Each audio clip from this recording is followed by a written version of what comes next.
I have everything's recording and we're off and running. So again, yeah, I just want to welcome everyone to participating in the CivicSpark program. I've collaborated pretty extensively with LGC since LGC is one of the CEQA, the Statewide Energy Efficiency nonprofit partners. I have a very good working relationship with Kif Schuer and Jenny Woods. And a few months ago, when CivicSpark was coming to fruition, they had contacted me about hopefully providing some level of training or opportunity to speak to the members about inventories, climate action plannings, and the tools that are available to local governments in the state of California. And anybody else experiences audio? Okay. Justin Pine. Sorry about that. Let's see. Back on. Okay. So yeah, sometimes things jump in and out. So again, any questions, feel free to let me know. But again, I talked with Kif and Jenny about putting together a four-part webinar series to hopefully get folks up to speed with a good comprehensive understanding of greenhouse gas inventories, climate action plans, and then ultimately CEQA Path, which is the statewide emissions management platform that most local governments are beginning to use and leverage as their online emissions management platform for both municipal and community scale greenhouse gas emissions. So it's really exciting to bring this forward to you. Local governments are adopting that platform very rapidly, and we hope that this training opportunity will get a whole slew of CivicSpark members understanding the platform, because it definitely will be a very I'd say a difference maker in terms of your resume or any type of the work that you're doing, especially if you know how to work with this platform, CEQA Path. A lot of local governments are taking a little while to get used to it, but if you could come in as a new hire and have that knowledge base, you're going to definitely separate yourself from the pack. So I've done a lot of talking and I haven't introduced myself, but in any event, my name is Jared Killigrew. I'm the Senior Program Officer and National Membership Coordinator for ICLEI USA, and we are here located in Oakland, California. In case any folks in the Bay Area want to get together and just chat about their work they're doing, I'd be more than happy to do that. So without further ado, let's get started. So again, today's agenda, we're going to be going till hopefully about 4, and if we can get through the slides a little earlier, that'd be great. We're going to be first and foremost moving into just getting a look at city and municipal greenhouse accounting for the first start of the session. Then after that, we'll be moving into a presentation about local government operation inventories and the local government operation protocol. Following up with that, we'll again dissect and do a presentation about community inventories and the United States Community Protocol. And then the last part of the session we'll be discussing about climate action planning, and then we'll leave about 30 minutes hopefully for discussion in case there are any questions or thoughts or burning desires that come up in the midst of this presentation. So again, for folks who aren't familiar with ICLEI, our mission statement is right smack in front of you. We are here to build, drive, and serve a movement of local governments to advance deep reductions in greenhouse gas emissions and achieve tangible improvements in local sustainability. So a little bit about our history. We were actually founded in 1990 by local governments from around the world as a part of the 1990 World Congress, where 200 local governments got together from 43 countries and pretty much hashed out the idea that local government action is a direct catalyst to help creating a better world. And then in 1993, we began our Cities for Climate Protection Agreement, and then also we first opened our office in 1995 in Berkeley. Our headquarters has always been in California, and we've had regional offices across the United States. And here's a quick look at who we are as a network. We are a global network of 1,000 local governments. We have about 10 regional offices across the globe. But within the United States, our members comprise about 25% of the total population in the United States. But our bread and butter is serving communities, local governments, pretty much under 250,000. So if folks look at do a quick math take, you'll see that about 79% of our members are members up to 250,000, and the remainders are from 250 to over 1 million. As much as we do serve the smaller communities, we still work very closely with the City of Chicago, New York City, Washington, D.C., Philadelphia, and the City of Oakland as well. So we definitely have learned how to adapt to the changing times and not only serve small and medium-sized cities, but also bring value to the larger scale cities and the leaders in sustainability and climate and energy planning. So the main question is about how can local governments fight global warming, climate change, however you want to term that phrase. And we see it that local governments definitely have the ability to affect policy or enact policy that can affect these particular quote-unquote sectors, which is solid waste, energy use, and transportation. A lot of it is local governments can enact policy that can help the way energy is consumed in the built environment, whether it's in residences, commercial businesses, or even in their own municipal buildings. They can also help influence transportation, whether it's in its own municipal fleet or helping to create smarter growth transportation areas in the city that use less cars. It's more walkable, more bikeable. And then also really trying to focus on solid waste, whether they've enacted policy that puts forward composting or recycling to help reduce the organic waste that gets sent to the landfill that ultimately emits methane from the heat breakdown of those particular matters. So we strongly believe that local government policies can affect all major sources of greenhouse gas emissions moving forward. So just a quick update or a quick, I'd say, primer over the state of California climate policy. I'm sure most folks are familiar with the AB 32, the scoping plan, along with SB 375, but I did want to just throw a couple slides about this because these are the main state-level drivers for climate planning in the state of California. And so, really at the state level, AB 32 is setting the playing field for what local and regional governments will be doing in the coming years. So across agencies, the state's energy is focusing on adapting it to new programs and policies that come down through AB 32. And the AB 32 scoping plan specifically recommends greenhouse gas reduction goals for local governments to 15% below today's levels by 2020 to ensure that municipal and community-wide emissions match the state's reduction targets. And moving on to SB 375, as you can see in the bullet points there, it's really looking at regional transportation targets, regional transportation and land use vision through the Sustainable Community Strategy.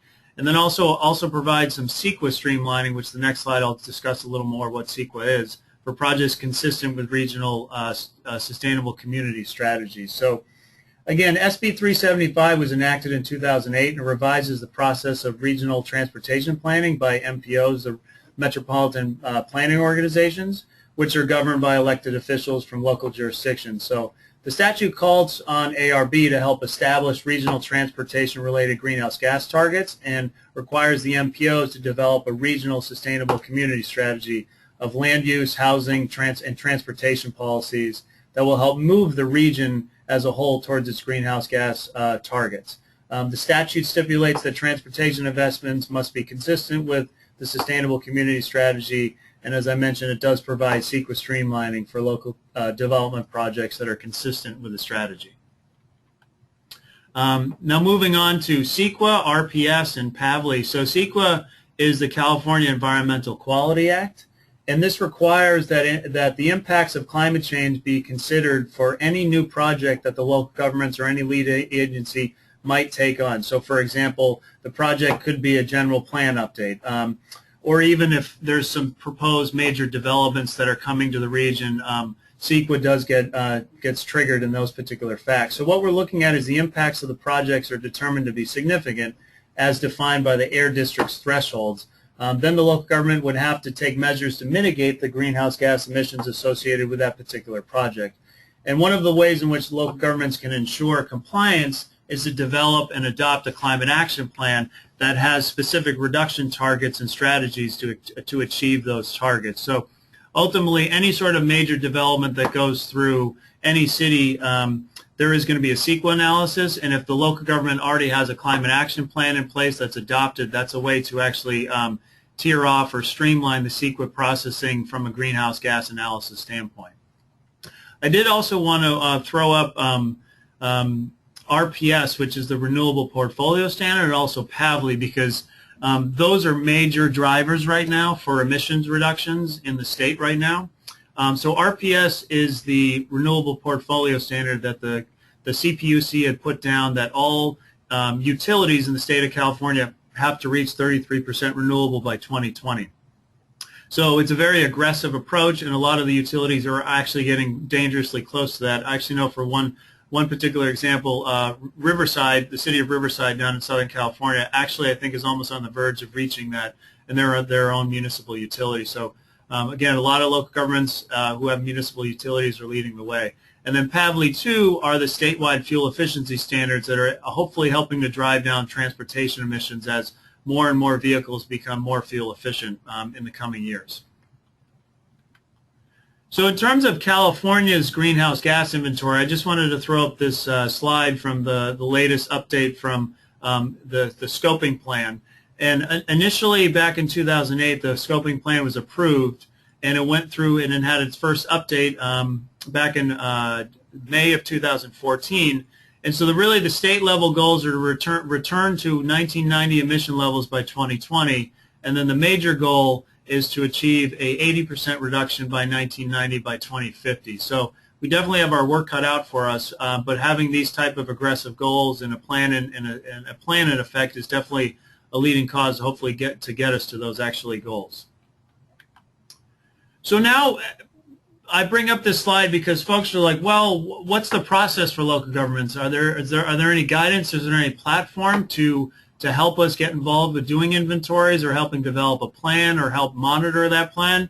Well, distinctly and unequivocally, yes. So ICLEI has developed the 5 milestone process, which is not only a leadership commitment, but it's also a guiding force for local governments to get to their goals and create more sustainable, vibrant, and successful communities from a climate and energy standpoint. So the first milestone always starts with doing and completing a greenhouse gas inventory, and that is to either at the municipal or community scale. The second step would be establish reduction targets, whether at the short, the mid, or the long term.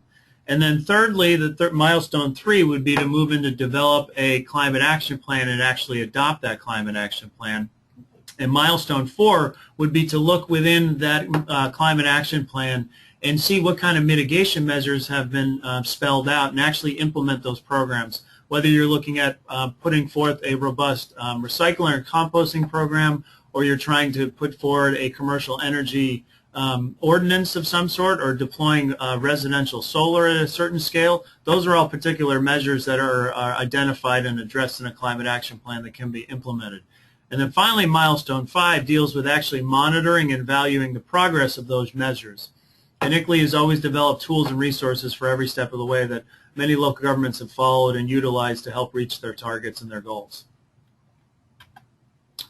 So now I wanted to take a moment and move into greenhouse gas inventory concepts. Again, I wish we could have an opportunity to have a little bit of an open discussion, but unfortunately with having so many people across a wide variety of the state, it makes it a little difficult. So I think before we move into climate action plan, we could probably take a couple minutes to stop and we could fire off some questions. But moving right into greenhouse gas inventory concepts, again, I always do this just in case there are some folks who aren't familiar with this, but ultimately what are greenhouse gases? That essentially they're gases that trap heat in the atmosphere. And I wanted to pull this this image from the EPA website and the most recent United States greenhouse gas emissions profile that actually shows that 82% of emissions in 2012 came from carbon dioxide, 9 from methane, 6 from nitrous oxide, and the rest were from fluorinated gases. So again, just a quick primer on greenhouse gases and what they are. So what is a greenhouse gas inventory? For folks that may not be totally familiar with, it's an assessment of greenhouse gas emissions from energy consumption, from leak refrigerants, fire suppressants, and other gases. It also looks at biogenic processes and also biochemical processes as well. So what an inventory does is it allows local governments a system to actually track and look at the way in which their community or their municipality is consuming quote-unquote resources that are ultimately yielding greenhouse gases in the atmosphere. So why are greenhouse gas inventories important? Well, first and foremost, you can't effectively reduce what you don't measure. It just kind of boils down to that simple philosophy. If you don't know what's going on, you can't fix the problem. So we always see that doing inventories is it can be a fun and exciting and a very informative process for local governments. So municipalities with greenhouse gas emissions can develop a baseline emission snapshot. That's always the first step, is to develop a baseline of what emissions look like from a particular year. It helps them create emission reduction targets that can either be in line with regional or state or federal level targets. And it can also help you monitor emission reduction progress. So as you start looking at those emissions reductions, these inventories can help show you whether or not energy consumption is increasing, decreasing, whether transportation vehicle miles traveling are increasing or decreasing. It really gives you an incredible opportunity to stay on top of the way in which the greenhouse gases are either rising and falling within your municipal operations or your community scale system. And again, it also makes the informed decisions on mitigation. If you don't know what's going on in your community, you're really not going to have a good idea of where to target and what to reduce. We always feel like you can't effectively reduce what you don't measure is a real sounding board for local governments to get involved with doing inventories and action planning. And then finally, last but not least, is the inventory is the first step in terms of being prepared to do with CEQA and then environmental review procedures. So the next one, I really enjoy this slide because this gets into a lot. It just demonstrates the reason why local governments are interested in tracking and monitoring greenhouse gas emissions. I just pulled up these particular 5 bullet points just with my work with local governments, not only in the state of California but also across the United States.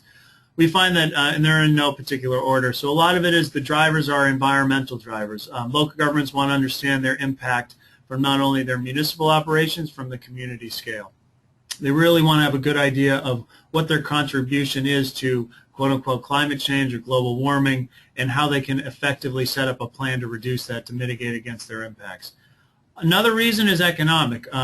As you start understanding more and more your energy consumption, that is ultimately innately tied with cost. So the more money you spend on electricity, natural gas, transportation fuel, solid waste, the more money is going out of your community's pockets and into particular businesses or whatnot. So with doing inventories and tracking emissions, there are huge economic drivers there in terms of, as consumption goes down, ultimately, the economics will tilt in the favor of local governments. That greenhouse gas inventories and climate action plans can be huge economic drivers. So hopefully put some money back in the pockets of the constituents in the communities, and hopefully stimulate some local economic progress.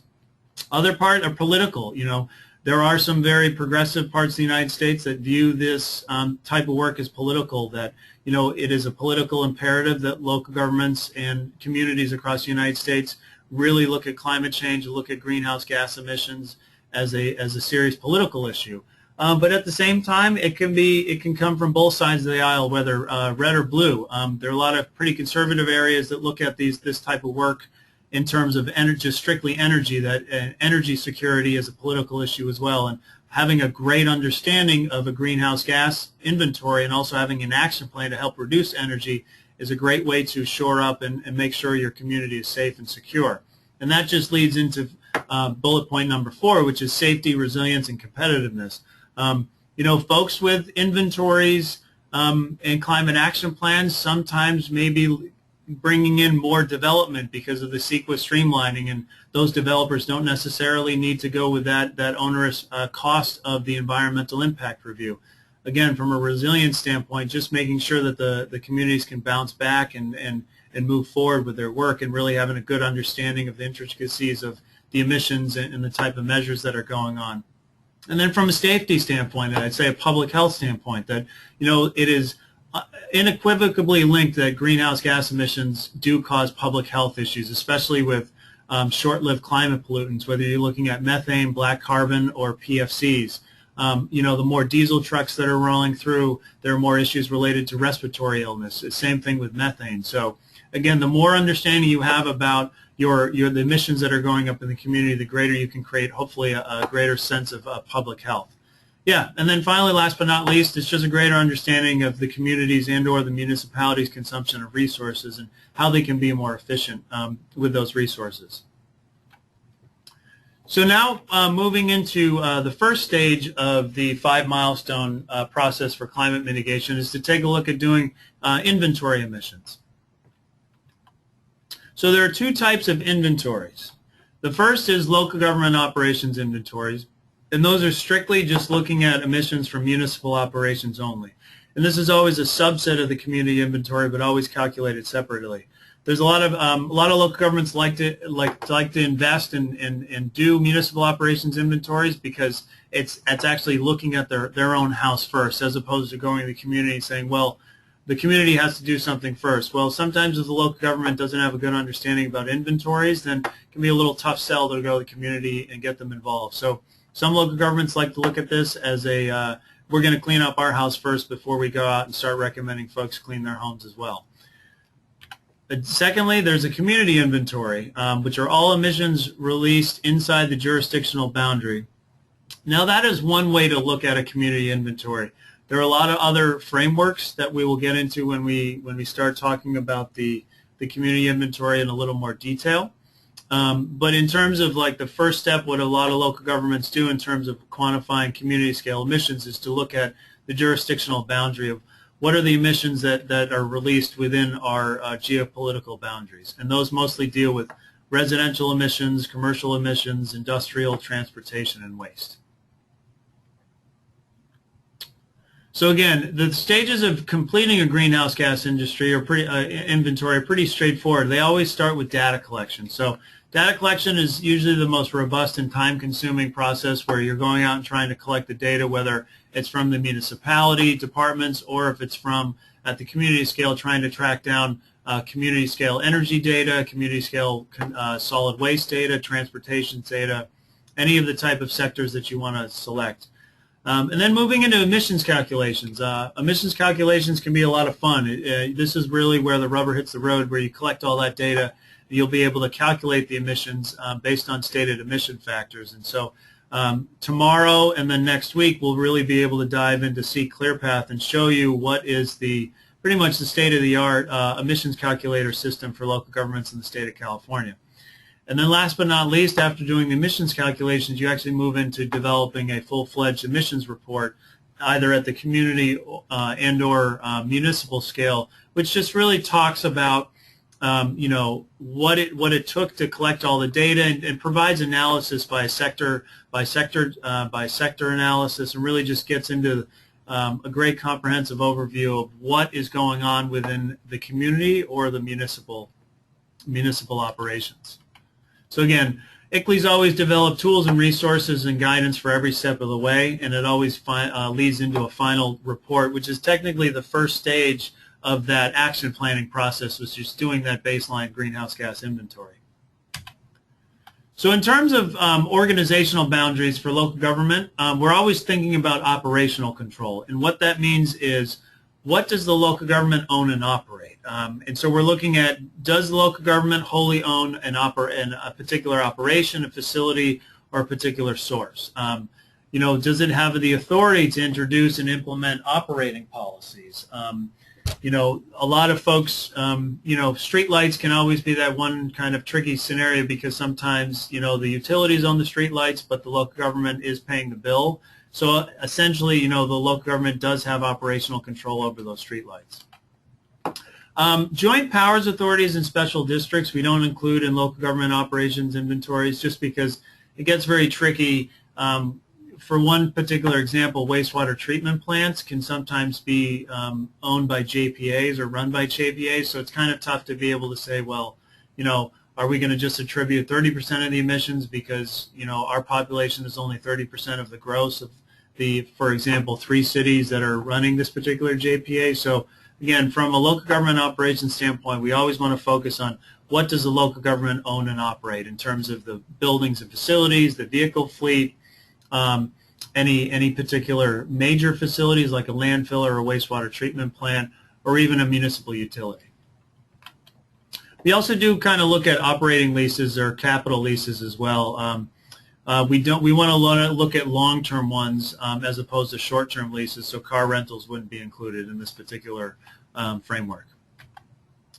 So in terms of organizational boundaries for communities, so we're looking at emission sources inside the jurisdictional boundary. For cities, sometimes they look at city limits. For counties, we always look at the unincorporated areas only. And then, there is looking at that geopolitical boundary that we've discussed thus far, but then there's also really moving into a new, or not a newer framework, but I think a more widely adopted framework, which is consumption-based community inventories, and also upstream community inventories, which really deal with the emissions that stem from the activities and the sources that occur outside of the boundaries of the local government. So again, just to recap in terms of greenhouse gases to include in inventory, these are the 6 main ones, so carbon dioxide, methane, nitrous oxide, HFCs, PFCs, and sulfur hexafluoride. So before we move into a quick introduction about the Local Government Operations Protocol, I just wanted to take a moment and see if there are any questions that have come up. I don't see anything in the chat box, but we can give folks a minute or two to chime in, or if there's any questions.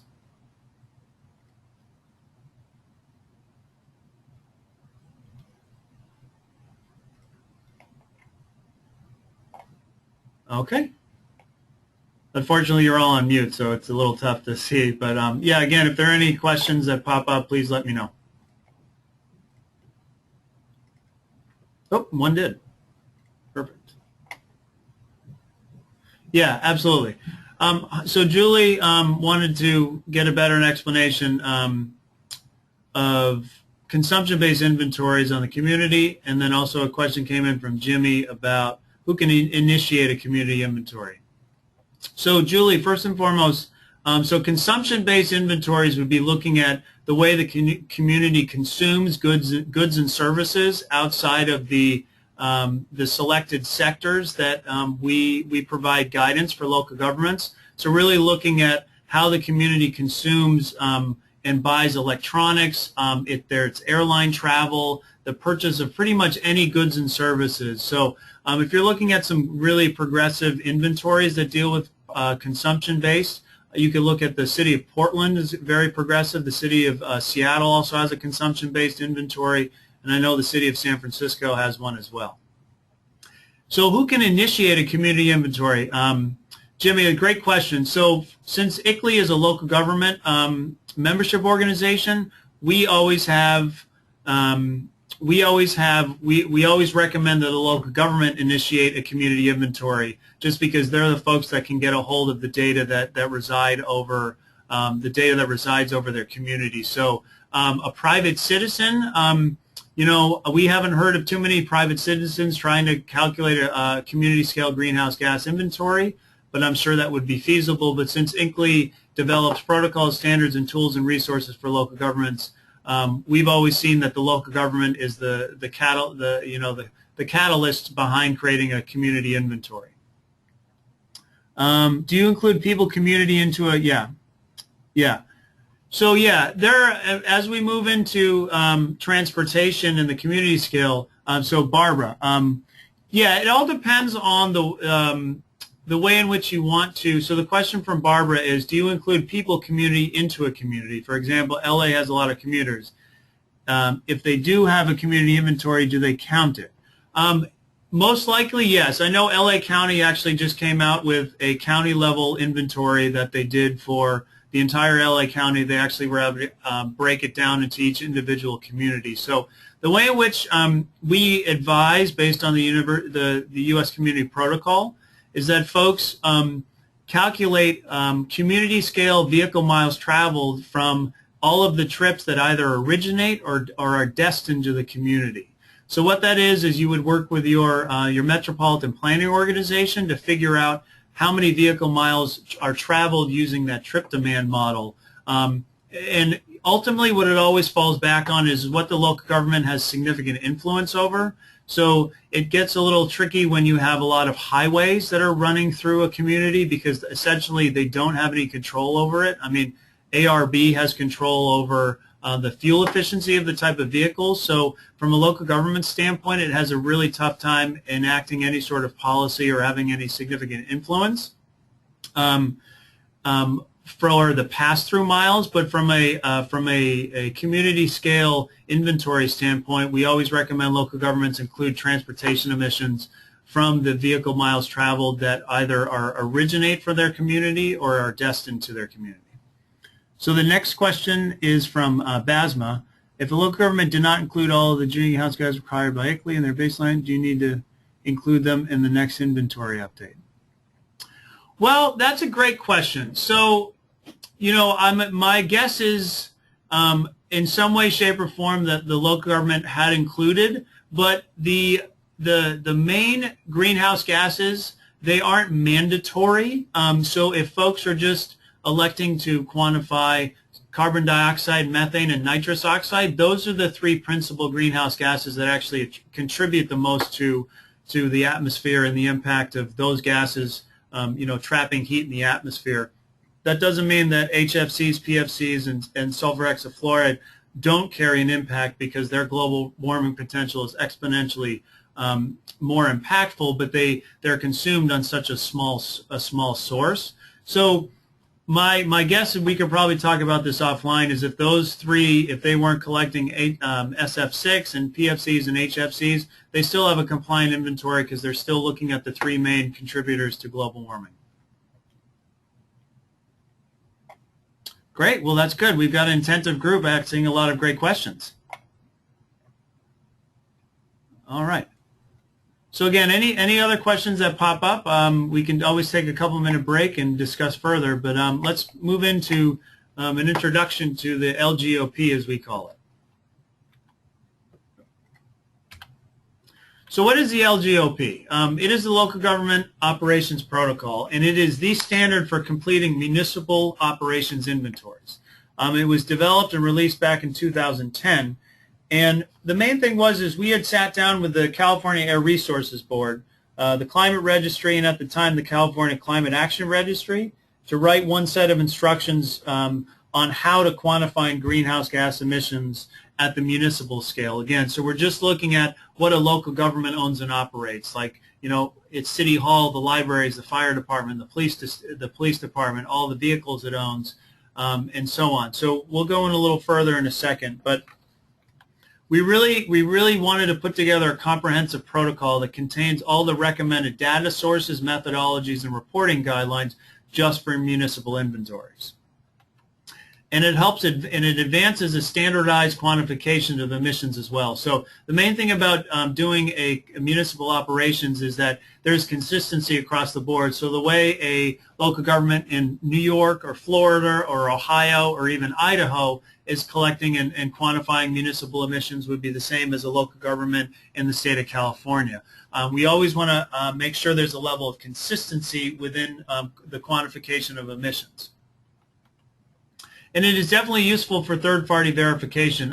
You know, ICLEI has never served as a third-party verifier, but folks who do go through with creating municipal operations inventory that are looking for third-party verification, and they source the Local Government Operations Protocol as its guiding document, will be extremely useful in terms of getting third-party verified. So again, just a quick peek at the folks, the partners that were involved, and actually the Climate Registry and the California Climate Action Registry have now morphed into one, which is now just the Climate Registry.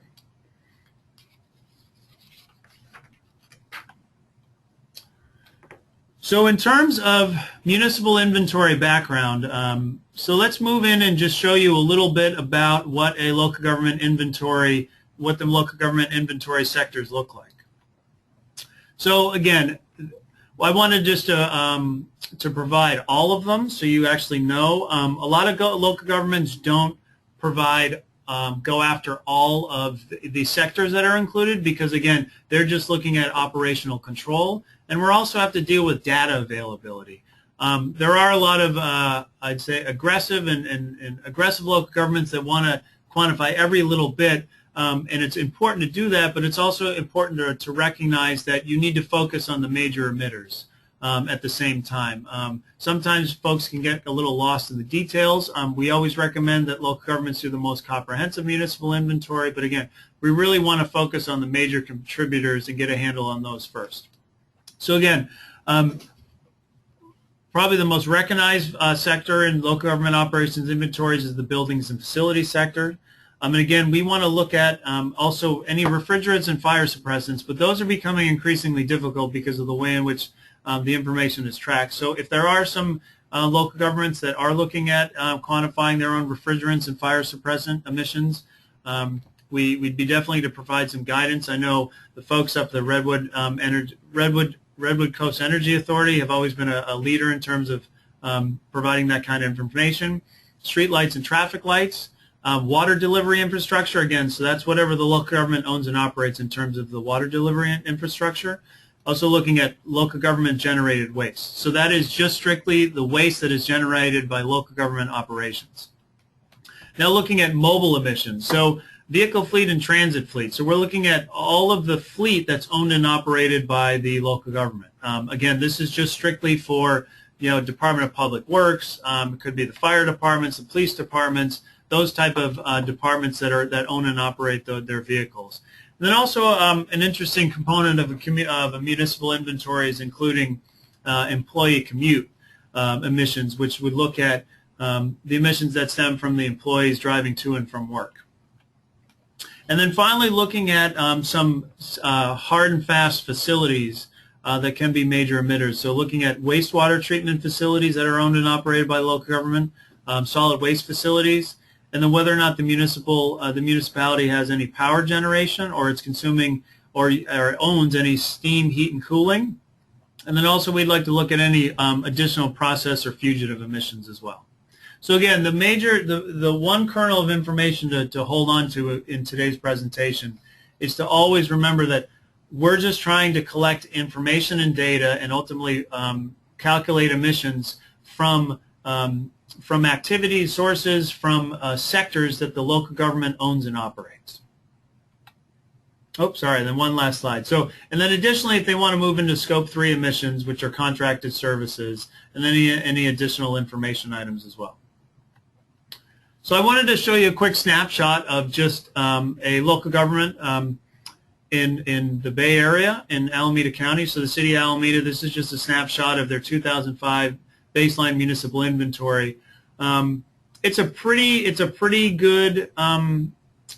good example in terms of looking at that vehicle fleet. Almost contributes to 60% of their emissions.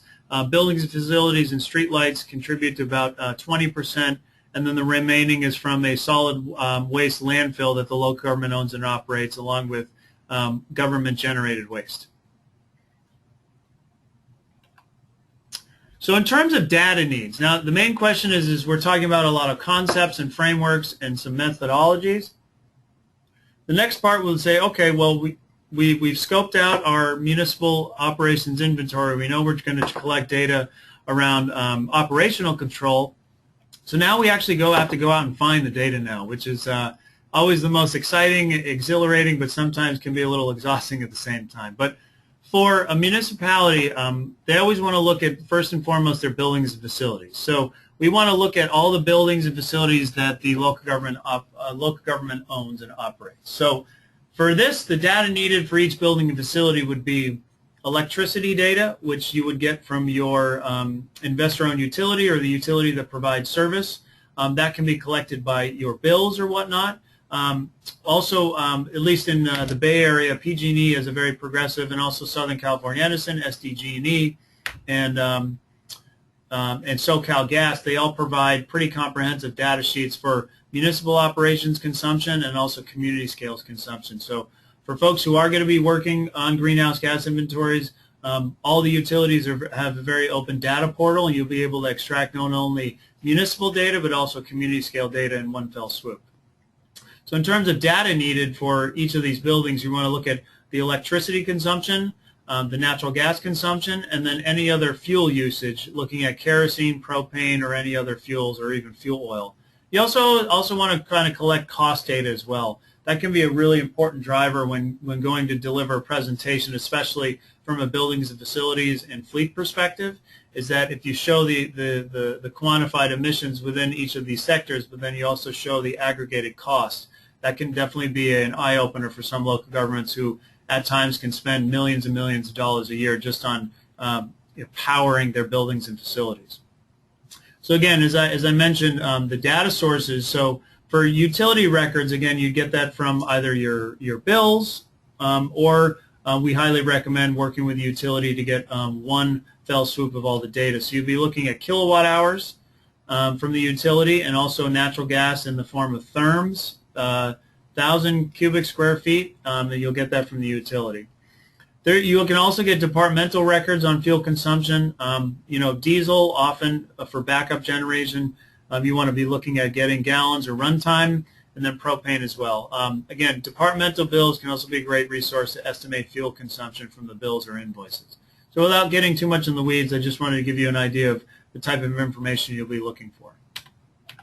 So vehicle fleet. Vehicle fleet is again can be an exciting sector to capture information from. So we're looking for data in the form of fuel consumption, gallons consumed by fuel type, whether it's diesel or gasoline. Again, we're just looking at quantifying the emissions from fossil fuels as opposed to collecting electricity data or even biofuels that are consumed by the fleet. Those are opportunities to show your leadership and also that the local government is moving away from fossil fuels to power its vehicle fleet.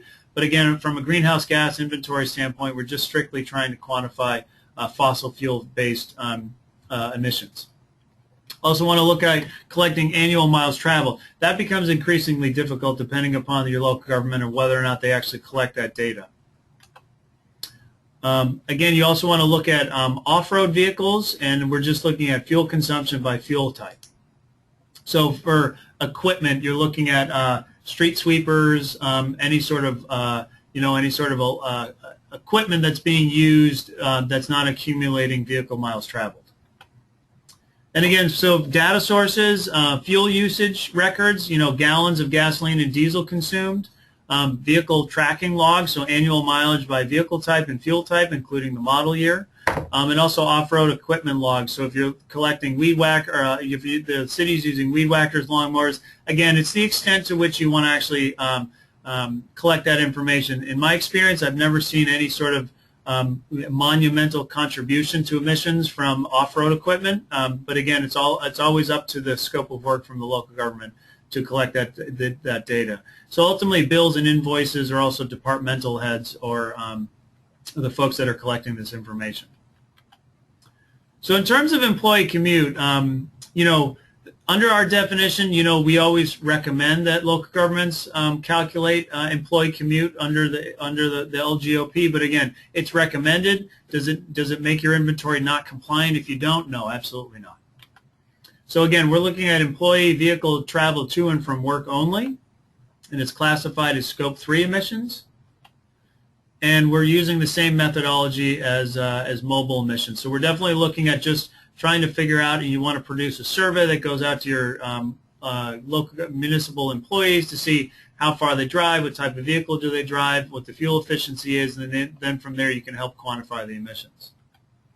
And again, we hardly ever recommend tracking refrigerant leakage from employee vehicles.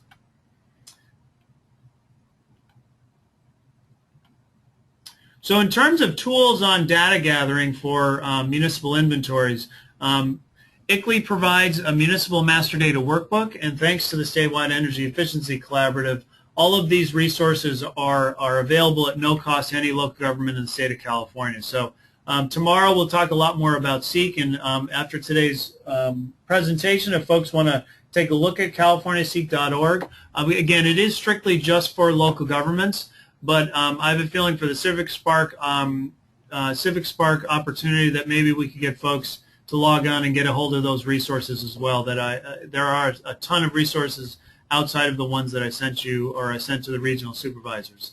So in terms of tools, we provide a master data workbook, which is an Excel-based tool where local governments actually collect data, condition data, and then finalize it before it's ready to be put into SEEK ClearPath, the online emissions management tool.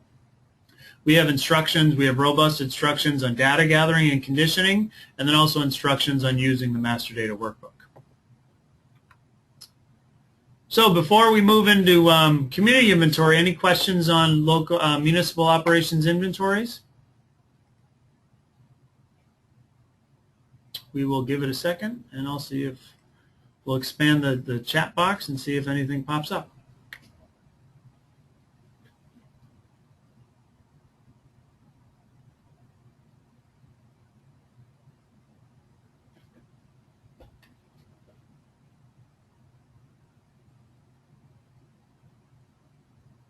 Okay. Again, any questions that pop up, feel free to put them in the chat box, and then I can circle back and take a look at them once we finish up with the community inventory section.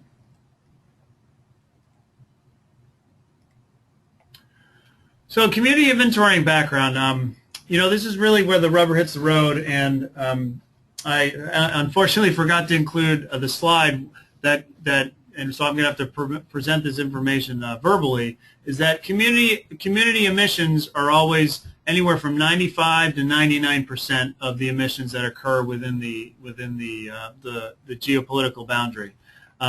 Local government operations inventories can be very small. The only place where technically it would ever have any it would ever shine a light towards community scale is if they own a actual municipal utility, like, as I mentioned, the city of Riverside. And we had a question that popped up.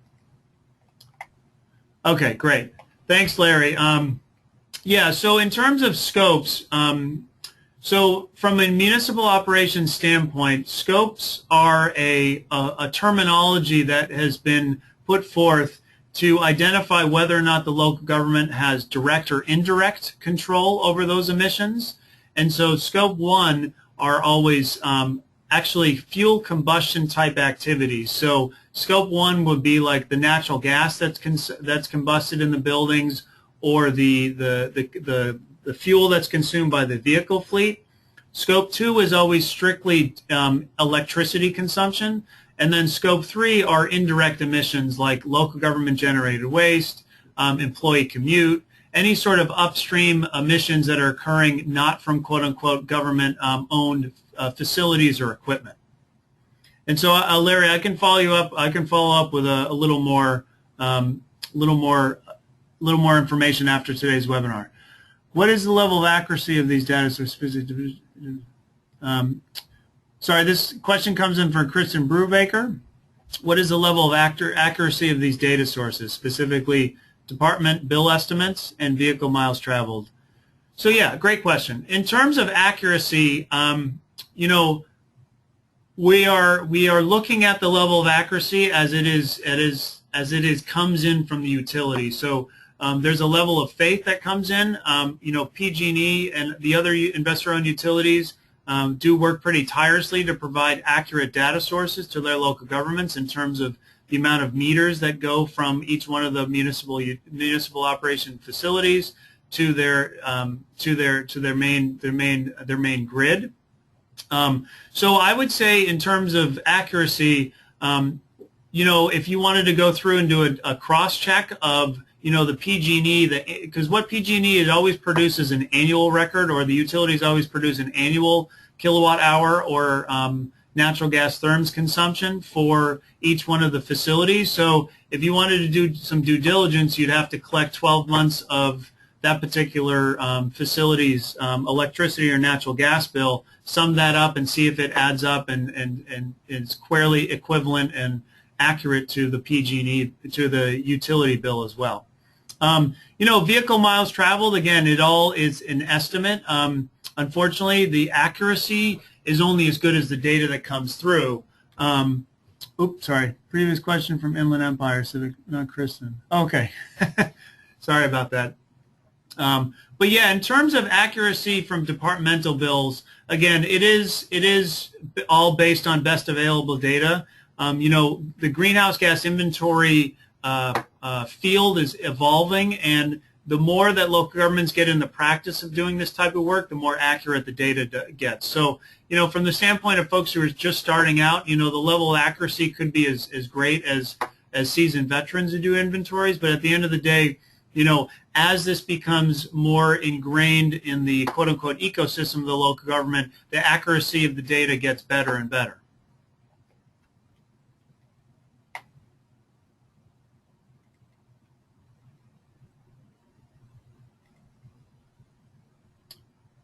Well, again, great questions coming through. This is definitely exciting to be working with folks who have these type of questions. It's great news. So moving on to community inventory background. So here's a quick introduction of community inventories and why measure community scale emissions. So first and foremost, community scale emissions inform climate action planning, and they help enable focused and effective policy making, which ultimately at the end of the day is what local governments are driven by in terms of really creating and understanding better what's going on in their community to ultimately put together the most comprehensive and effective policy to affect change and achieve the goals and the targets that they're looking to get to. It does demonstrate accountability and leadership within the field, and tracking greenhouse gas emissions performance over time allows them to see either the increase in efficiency or the decrease, and it really gives them that ability to track performance over time. It also motivates community action. There are a lot of progressive cities and counties in the state of California that have done these community inventories that have led to a tremendous amount of community scale engagement. And it also lets folks understand what the collective action will take to get to particular targets. And we really see a lot of communities like Oakland and Berkeley, and even the city of Riverside and Chula Vista, and even moving forth like Eureka, across the entire part of the state, really moving forward and getting involved with the community. We also look at community scale emissions to recognize emissions performance relative to similar communities. There's a differing of opinion in this realm because it is tough to compare communities due to it's always hard to find an identical match, but local governments still do sum up and aggregate their emissions, and they want to know about per capita emissions versus other communities. But it is always some food for thought to make sure that if you are going to compare yourself, you want to make sure that there aren't any major facilities that would skew those type of analysis. But I think that what a lot of local governments are moving towards is per capita consumption as another realm of comparing themselves as opposed to overall emissions. And it does illustrate great opportunities for emissions reductions. Again, you can't effectively reduce what you don't know or you don't measure. So in terms of the U.S. Community Protocol for Accounting and Reporting of Greenhouse Gas Emissions, the goal of the protocol was to finally design and was designed to inspire and guide local governments to account for and report on greenhouse gas emissions associated with the communities they represent. For a while, there had not been any sort of community scale protocol that would be a guiding force for local governments to actually quantify emissions.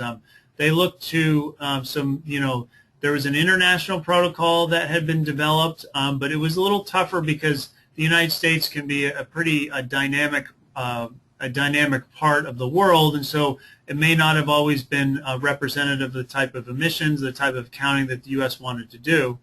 And so we developed this in tune with intense stakeholder engagement and technical advisory committee.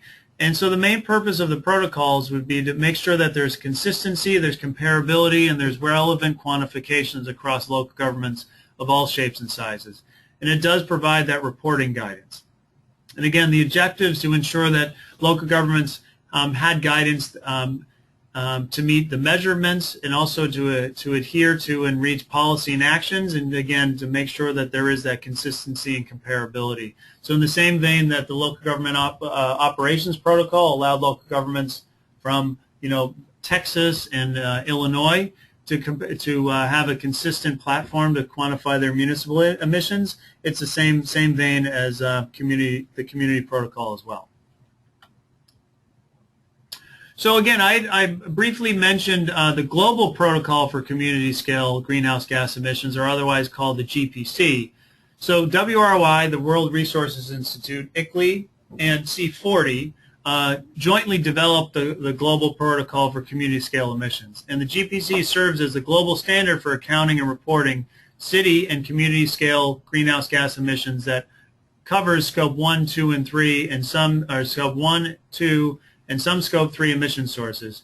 And it allows local governments using this consistent standard to help set their emissions targets, track performance, responding to regulations and requirement of local government greenhouse gas programs, build and report greenhouse gas inventories which are compatible with international standards, and allow horizontal aggregating and vertical integrating of city GHG data, and then provide solid proof of GHG developments for carbon financing. So very robust process that went into developing the GPC. And just a little background in terms of GPC, 1.0 was released in 2012 and it was piloted by 35 cities worldwide, as you can see here.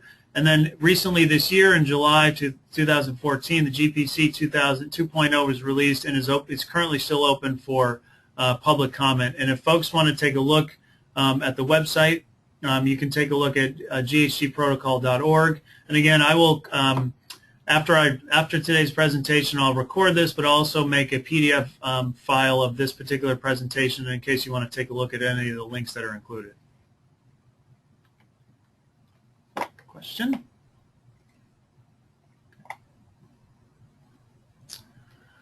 Hi, Julie. So question came in from Julie. So do some cities use other protocols than GPC? Well, from our standpoint, local governments are up to use, for local governments, outside of the Local Government Operations Protocol and the U.S. Community Protocol and the GPC, my understanding is there's not too many other really recognized local government operations, local government greenhouse gas accounting standards and protocols. There are corporate standard, business corporate standards available, but those seem to be not directly in tune with local governments. Again, we're really just kind of looking at emissions from the lens of local governments because that's what ICLEI supports. But there are other protocols, but I'm not really sure. Again, I'm trying to think whether Seattle, Portland, Minneapolis, or Berkeley has used any other protocols, and not to my knowledge they have.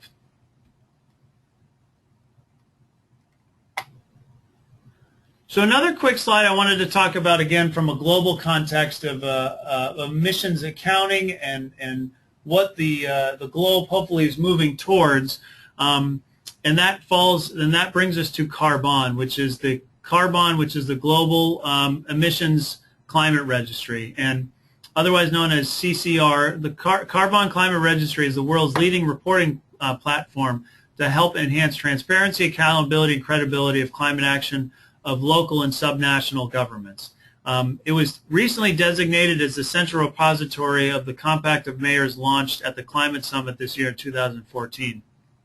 And it is the data that's available for any local government, and they can input their reduction commitments, greenhouse gas emissions performance, and also climate actions. And moving on to the next slide, there are actually 466 cities across the globe that are currently reporting to carbonn. It is the most robust global reporting platform in the world right now. And I believe in the United States, we're getting up to about 100 cities that are reporting to carbonn at the moment. Now moving on to the U.S. Community Protocol inventory structure. So the way in which local governments have the opportunity to design a community-scale greenhouse gas inventory, we wanted to provide a structure to follow. And the first process and the first step is to conduct a scoping process, much like local governments would do a particular process of assessing what the municipal operations own and operate. Local government definitely wants to do a scoping process for a community scale as well. So this process is selecting or scoping what greenhouse gas emissions and sources will be included. So again, it's an elective process that occurs that the local government can choose what they want to cover. We provide the gamut of the type of sectors that are included in a community inventory, but ultimately it is up to the local government and which framework they want to include to produce the most comprehensive inventory possible. Within that scoping process, local governments definitely should establish the goals of this inventory and also identify the capacity of the local governments, and along with the particular stories they wish to tell to hopefully inform the scoping process. At the end of the day, community inventories are very much a story, a narrative story about the emissions that are occurring within their community. And we really encourage local governments to take the time to really scope out what type of emissions they want to calculate in their community inventory, but also ultimately, more importantly, what kind of story are you trying to tell? Are we looking at it from strictly a cost perspective? Are we looking at it from an energy perspective? Are we looking at it from a land use perspective? There are a lot of different ways to look at it. But at the end of the day, we did want to have, we did create a minimum reporting standard for a U.S. community inventory that's compliant with the U.S. Community Protocol, and that would be quantifying the 5 basic emissions generating activities, which are mandatory for protocol compliant community inventory. Most local governments already collect that information on a basic community inventory. We just wanted to create a minimum, to have a minimum standard that local governments could compare and make sure they're consistent across the United States. The second step would be then to perform emissions calculations, and it's in the same light as performing emissions calculations at the municipal scale as well. So it's identifying those data needs, obtaining the necessary data, and then performing the necessary calculations. And then finally, completing the greenhouse gas inventory report, which is customizing the greenhouse gas reporting template, and then organizing the report data, avoiding double counting, and adding value to the reader. Again, just looking at establishing boundaries and reporting frameworks for community-wide inventories. Again, we just wanted to provide these. So again, we always want to ultimately look at all emission sources within the jurisdictional boundary, but then we can get into, transboundary, as they call it, or life cycle analysis. Again, that really moves outside of the quote-unquote realm of significant influence for local governments, but there are a lot of communities that are moving towards understanding the life cycle analysis of emissions from the community, which is, for example, do they want to really get into the idea of, do we want to deal with, the transportation or the aviation emissions that stem from all of the community residents? Like, it'd be really tough to track that down, but it's also a good idea to start thinking about, emissions aren't just from a geopolitical boundary, they're from a global perspective as well. So I had mentioned sources and activities associated with community-scale greenhouse gas emissions, and this verbiage was included to make sure that local governments in the United States had, I'd say, a more concrete way of looking at greenhouse gas emissions at the community scale. So in terms of sources, sources are in-boundary greenhouse gas emissions. And what that means is we're looking at any physical process inside the jurisdictional boundary that releases greenhouse gases into the atmosphere. So, for example, we're looking at combustion of gasoline, combustion of natural gas for heating electricity, and then also the release of methane emissions from a particular landfill, or even nitrous oxide and methane from wastewater treatment plant processes that occur within a local government as well, within the boundary. So source-based emissions inventories or inventories utilized to estimate total emissions released within the community's jurisdictional boundary. You can then go outside of that and actually look at out-of-boundary sources as well. So if you were looking at, if you really wanted to capture the fugitive emissions that are associated with the natural gas fracking that occurs, that we're understanding more and more is becoming a very potent and significant contributor to emissions in the United States. There's some basic formulas that you can follow there. So basically always looking at in-boundary and out-of-boundary sources.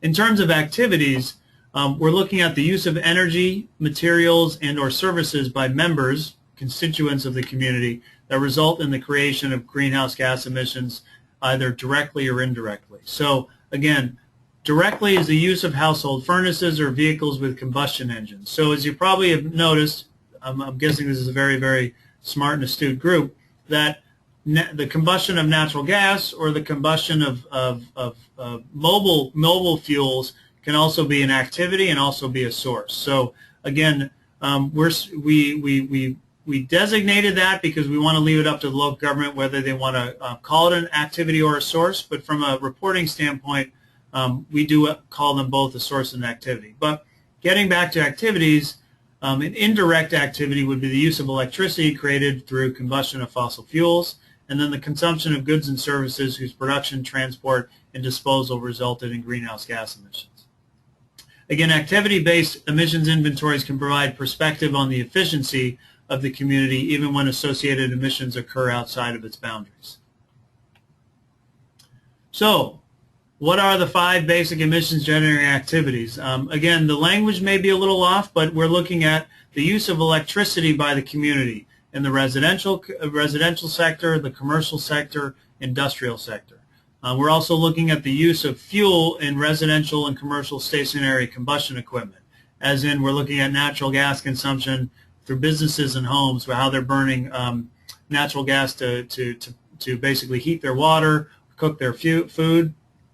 We're also looking at on-road passenger and freight motor vehicle travel through the community based on an origin and destination model or a trip demand model.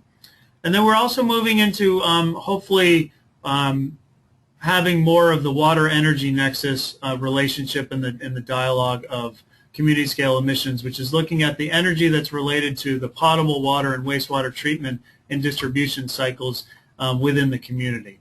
And then finally, last but not least, the generation of solid waste by the community. So all of the trash that's picked up by all the buildings, the homes, the apartments, even the local government that's picked up and then ultimately sent to landfills in the adjoining areas.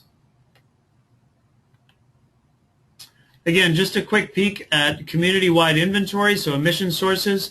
Again, we're looking at collecting CO2, CH4, and N2O for stationary combustion. For electricity use, heat and steam, again, these 3 emissions. And then for mobile combustion, we're looking for on-road and off-road emissions, just CO2, CH4, and N2O. And then wastewater and waste, again, we're looking for CH4 from solid waste, and then also from sewage treatment or water treatment, methane and nitrous oxide. And I wanted to pull up a quick snapshot of the City of Riverside's baseline 2007 community inventory. As you can see, there's a pretty stark. The majority of the emissions stem from energy consumption, and that's strictly because the City of Riverside does own its municipal utility, and they had a creative way of actually breaking down and showing residential energy and commercial energy, and also industrial. So in this particular case, 55% of the emissions stem from the built environment consumption of emissions. And even though Riverside, which is right smack in an empire, a lot of folks are driving over there, transportation emissions were still less than the built environment. And they had a very small portion of solid waste. So again, another just food for thought of what a baseline community scale inventory looks like. All right, so before we get into community-wide inventory data needs, I wanted to take a moment and see if folks had any questions.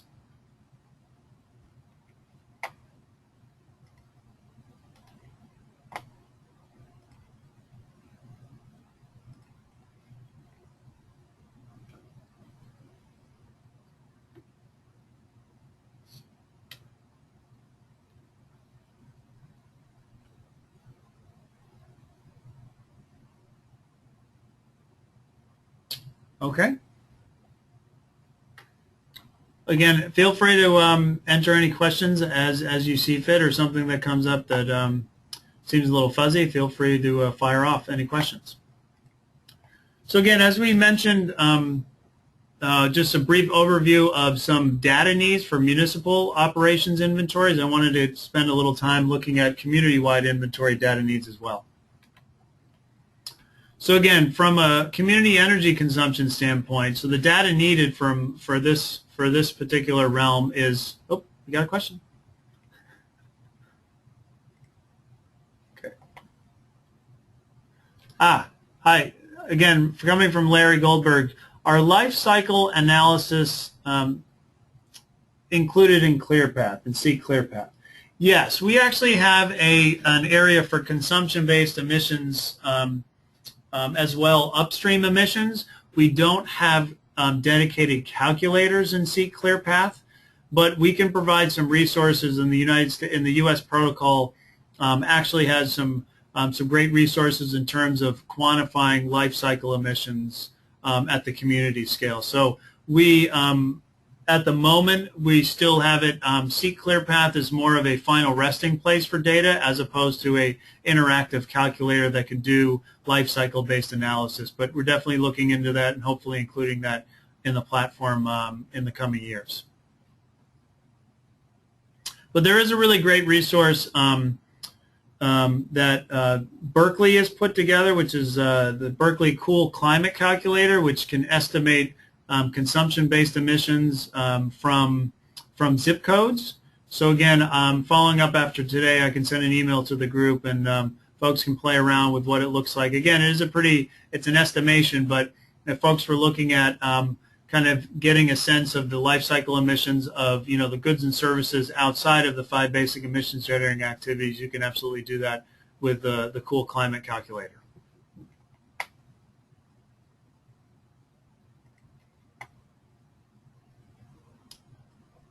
So in terms of community energy consumption, so what we're looking for in terms of data is the electricity and fuel usage from the entire community. So we're looking at all the residences, all the businesses, any industrial complexes. And again, for the sake of privacy, when you get your information from the utility, it'll come in either 3 to 5 different kind of subcategories, and those will just have aggregated numbers because for privacy issues, you can never ever see every single community, every single residence's energy bill. But the utilities are slowly working into possibly analyzing zip code level data as well, but currently right now when you get your energy, your aggregated energy spreadsheet from the utility, it will say residential or non-residential, and it'll have some other delineations as well, and it'll just show a huge number. It could be 10 million kilowatt hours, 50 million kilowatt hours, 300 million kilowatt hours. So again, as I mentioned, so the sources, so it summarized data by sector. So we're looking at residential, commercial, and industrial. And we're looking at electricity, so in kilowatt hours, natural gas, so therms as well. You'll get that from the utility. So direct access is another form of electricity that comes from outside sources that the utility needs to provide to major industrial consumers. We can speak a little more to that moving forward, but I did want to say, just to give you a full comprehensive understanding. And then any industrial fuels, and those you can find from the Air Pollution Control District in your region. So in terms of community transportation, so the data needed is we're looking for vehicle miles traveled by fuel type. And we also are looking for regional vehicle class shares as well. Again, folks may have know about MFAC, which is the Air Resources Board. It's an online emissions calculator for every county within the state of California, dating back to I think 2002. And local governments are really fastly moving towards using MFAC information to really get down to quantifying a regional specific CO2 emission factor. So in terms of the methods and the data sources, again, as I mentioned a few times before, the origin and destination model is the recommended approach, and that only looks at the trips that either begin or end inside of the boundary of your local government. The vehicle miles, most likely you'll get that from your metropolitan planning organization. And there also is a link-based method, so all traffic on roads inside boundaries. But more and more, the state of California, those MPOs are collecting really great data, so most likely you won't have to kind of recreate and try to do a link-based method, which could be very time-consuming. But we do provide guidance on that in the protocol. So then in terms of community-generated solid waste, so the data needed here, and it's very straightforward, it's tons of waste landfilled by the community. And in terms of the data sources, we're looking at total community waste sent to landfill, and CalRecycle is an incredible resource. It's one of I think it's the only of its kind in the United States in terms of providing local level waste data for every single jurisdiction in the state of California. In terms of waste characterizations, in terms of looking at the profile of waste and the type of waste that's being sent to the landfill and what percentage of organics are being sent to the landfill, CalRecycle again comes through with some great data. They're actually on the verge of updating their 2008 CalRecycle waste characterization profile. They will be coming out with a new 2014 profile in 2015. And then again, just for food for thought, there are some municipal solid waste combustion facilities. There's only, I think, a handful, maybe even less, left in the state of California, which means that they're incineration plants. So we just want to figure out where and if any waste is being sent to those facilities, but by and large, they won't be, because I know there's one or two in San Joaquin Valley region, and I think one in the Inland Empire, if I'm not mistaken. But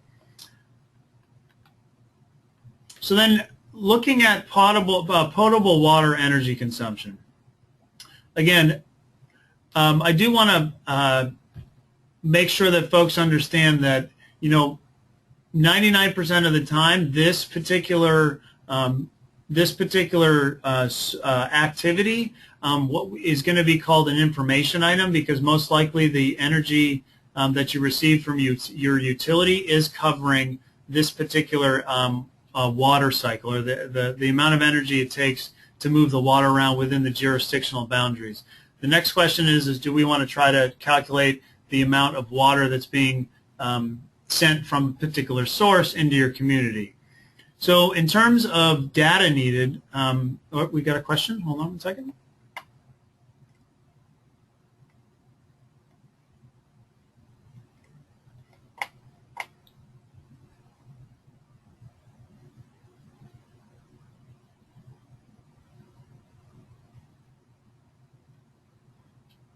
Hi, Lara. Yeah, that's another great question. So if folks didn't see, if you count both trips that originate and end within a region, won't you be double counting? For example, two adjoining regions will both take credit for a trip between LA and San Gabriel. Yeah, I mean, again, I wish I had a better answer for you, except for the way in which the data is collected and way in which the MPO is calculating. Ultimately, we're just trying to say from a local government perspective as opposed to a county area.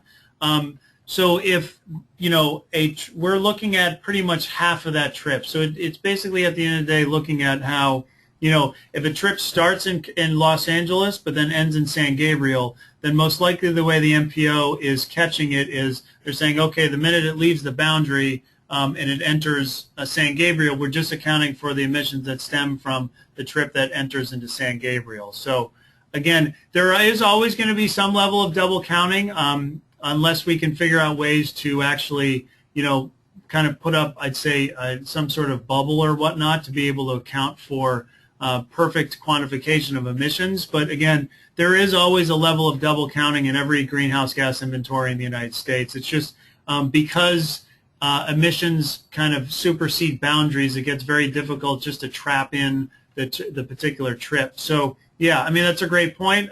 But yeah, ultimately there always is going to be some level of double counting because some cities will be quantifying some level of the emissions while the other ones will be as well. So again, yeah, unfortunately, at this moment in time, there is always, for the transportation sector, there is always going to be a level of double counting there.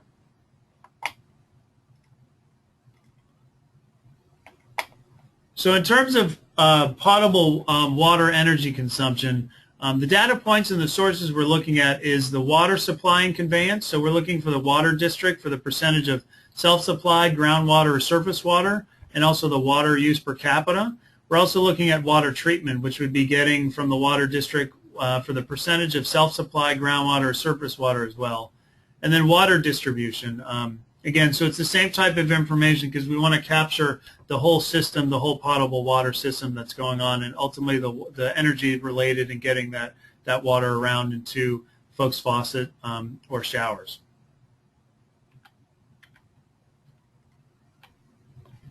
So in terms of community wastewater energy consumption, we're looking strictly at the energy needed to process and treat wastewater.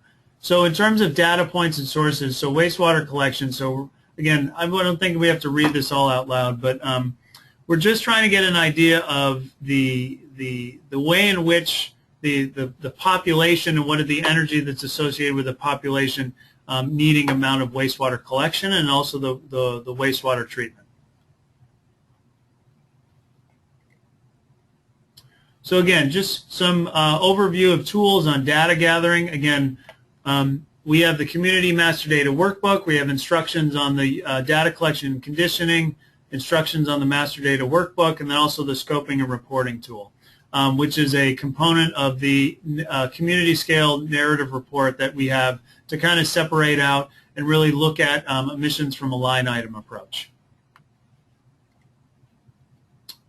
So inventory tools. So before we move into inventory tools, are there any questions or thoughts about community scale inventorying that that folks have on their mind? So we can take a few minutes to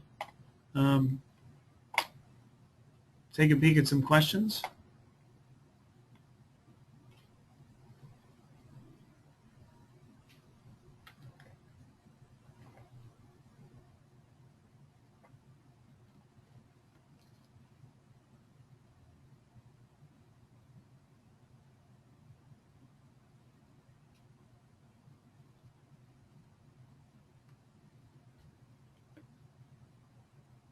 Okay. Well, again, any questions that pop up, feel free to fire them off, and we will move along. So again, just to reiterate, we do have tools, and CEQA has tools available for each stage of the greenhouse gas inventory process. Again, for data collection, again, just to do a quick primer about the Master Data Workbook. Again, this is just a quick snapshot of it. Folks can get access to that through California CEQA as long as you're working with a local government. So again, the Master Data Workbook is a data collection tool for local government and community inventories. It's Excel-based, and it does always come with instructions as well. So in terms of emissions calculations, we always recommend local governments start with some sort of we start with the Master Data Workbook. You take all your data, you compile it, you condition it, you finalize it so it's ready, and then we want to take it into an emissions calculator. In this particular standpoint, we have ClearPath, which does all the calculations for you, and then that finally yields the emissions output. So tomorrow we'll go over ClearPath, and actually we have a live demo of a sample inventory and a sample climate action plan that we have that we do through when we go through any of our demos or trainings within the state and outside of the state. And then finally, so the last stage would be to report, to do the emissions reporting and the final report. So again, we really provide tools for each stage of the greenhouse gas inventory process, and it really serves as the sounding board, or at least the springboard for local governments to get into developing and setting their targets, developing a climate action plan, and then ultimately implementing and then monitoring their action plan. So before we move into the action planning process, again, any questions or any thoughts thus far?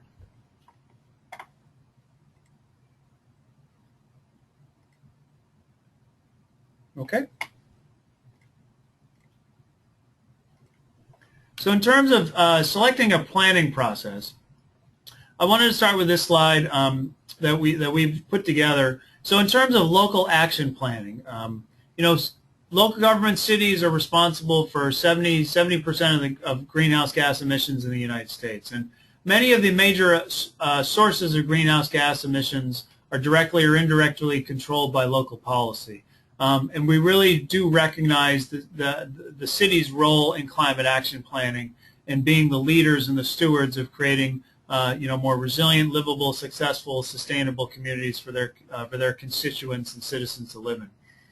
And you know, in terms of ICLEI's involvement with CEQA and then also outside of the United States, as we continually are developing tools and resources for developing local inventories and action planning processes. So I put together this slide just to show folks, again, this is 2 action plans. Again, there are a myriad of other plans. There's energy action plans, there's climate adaptation plans, but ultimately I just wanted to take a peek at looking at the difference between what a climate action plan is and a sustainability action plan.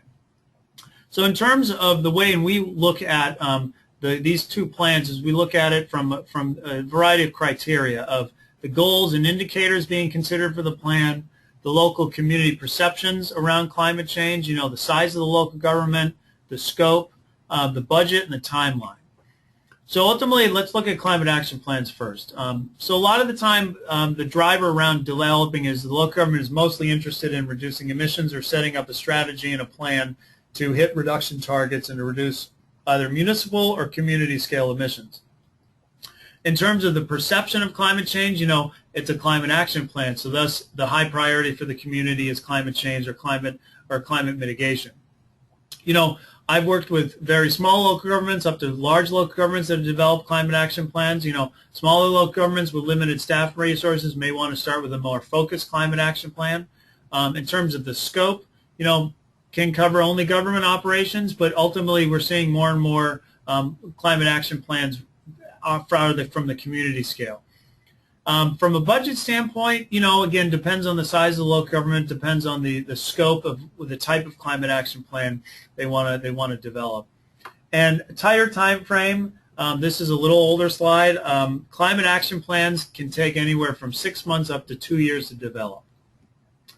In terms of sustainability action plans, the local government has other overarching goals driving the development of the plan.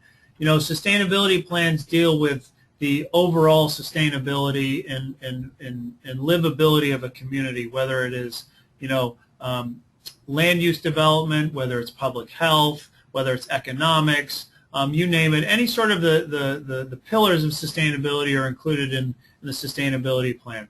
Other environmental concerns are a higher priority for the community, whether it's the consumption of resources, water, and whatnot, air quality. Larger local governments and small local governments with more resources will have more capacity to develop this sustainability plan. And it can, again, the scope covers both government and community. Budgets, they're usually a lot longer. And honestly, sustainability plans probably take just as much time to develop as a climate action plan. So again, folks have been able to develop and adopt a climate action plan, within a year, but usually it takes about a year or 2 to get a fully fleshed out plan done and adopted. So again, just looking at key elements of different action plans. So looking at climate action plans, sustainability plans, comp plans, general plans, energy plans, and then climate adaptation plans. So for folks just taking a look at it, from first glance, it looks like, sustainability plan definitely runs the gamut of all the particular key elements. Coming up second would be a climate action plan, and then an energy action plan or climate adaptation plan. So again, there are a lot of options. Ultimately, all local governments in the state of California have a general plan, and it's up to the local government whether they want to feed in a climate action element or a sustainability element, or even an energy or climate adaptation element into their general plan. And most local governments are moving in that direction as well. So in terms of typical contents of a community-level climate action plan, the contents, it basically works with providing an introduction, what the case for climate action, the purpose and purview of this plan, and also the planning process in terms of what it took to get this plan in action and hopefully adopted. Next would be a summary of the community-wide greenhouse gas emissions inventory and forecast. Again, this is just a basic structure and content. It's not as rigid as it needs to be. And also anticipated benefits of the plan, including economic, public health, and community livability benefits. Moving into also including the community-wide greenhouse gas reduction targets. And then really we want to make sure the local governments include any existing community-wide greenhouse gas reduction activities as well. Detailed information regarding each strategy, and then also any implementation tables and schedules for monitoring and updating the plan. And then providing appendices with calculation methodologies, technical references, or other useful resources, and then any description of CEQA compliance as well. So again, in terms of an expected project timeline, climate action plans should require between 6 months to 2 years to develop, depending upon several factors, which is just pre-existence of foundational research and planning activities, the depth of stakeholder engagement, and the amount of resources dedicated to the effort. Creativity and dedication of all involved definitely helps with expediting this process as well. So again, just from a policy standpoint, here are a few CEQA guidelines for climate action plans. The first bullet point is quantifying existing and projected community-wide greenhouse gas emissions. Establish greenhouse gas emissions reduction targets over the life of the plan, which if achieved would render the community's greenhouse gas emissions to be less than significant. Identify and analyze the greenhouse gas emissions resulting from sources in the community.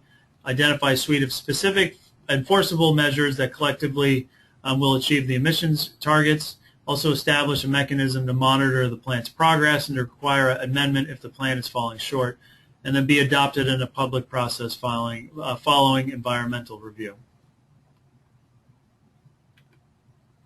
And here is just a quick from the California Attorney General's Office in terms of CEQA guidance. I don't need to read this out loud, but again, when I send this to you, you can take a peek at it and get more familiar with it.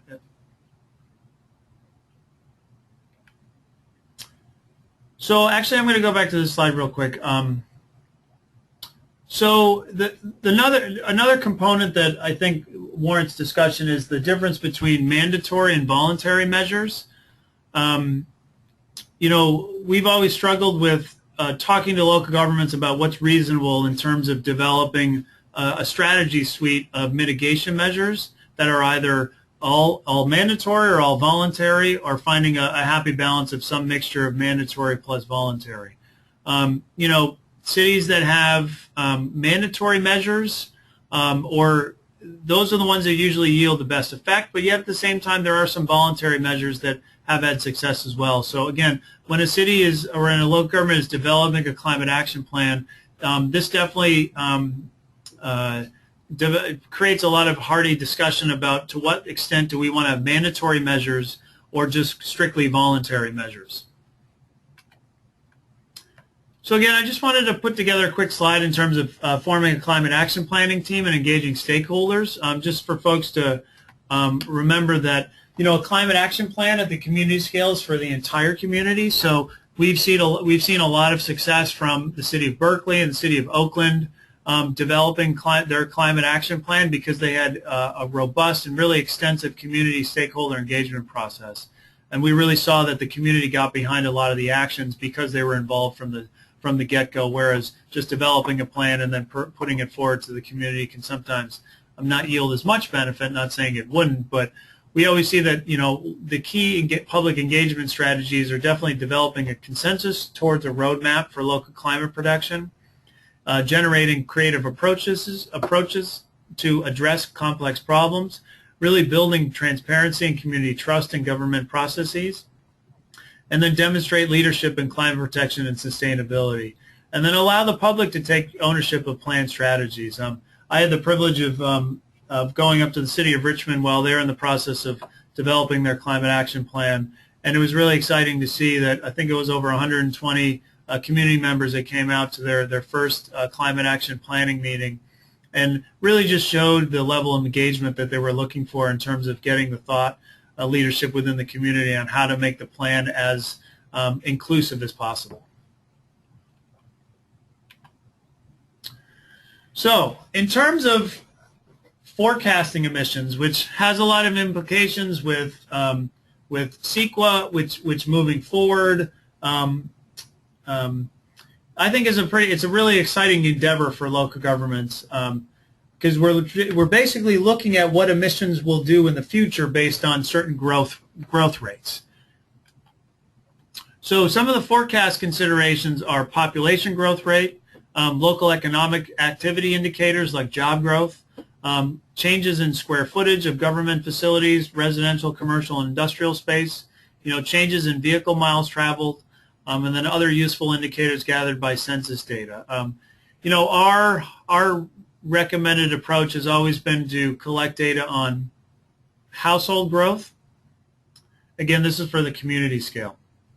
Household growth, job growth, and population growth.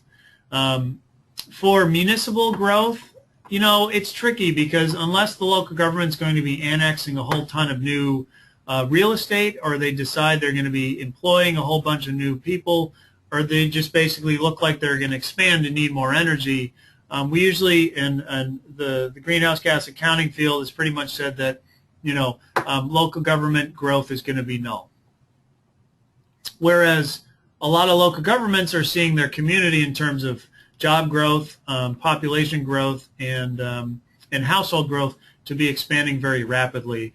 And that has a lot of considerations to be addressed in terms of looking out to seeing what emissions will look like in the future, which brings us to our next slide, which is the business as usual forecast, which is at first we were saying if the local government takes no action, but as of right now, because of the renewable portfolio standard and because of PAVLI 2, the fuel efficiency standards, that the business as usual forecast is taking a little bit of a, it's being adjusted a little bit because we already have state level policy that's enacted that needs to be achieved, that we cannot just take a business as usual forecast without any state level policy. So I know for a fact that the city of San Rafael actually, while it was looking at its business as usual forecast, because of the driver of the renewable portfolio standard and being part of the clean power initiative that's going on in the region of Marin Clean Power, that they were able to get pretty quickly to their goals by 2020 just based on that.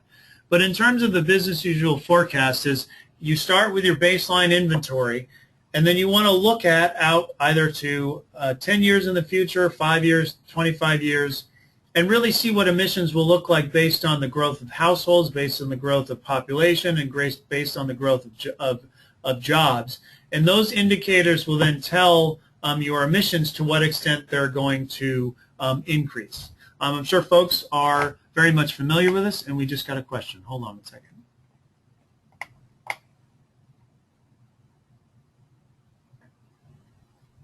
Yeah.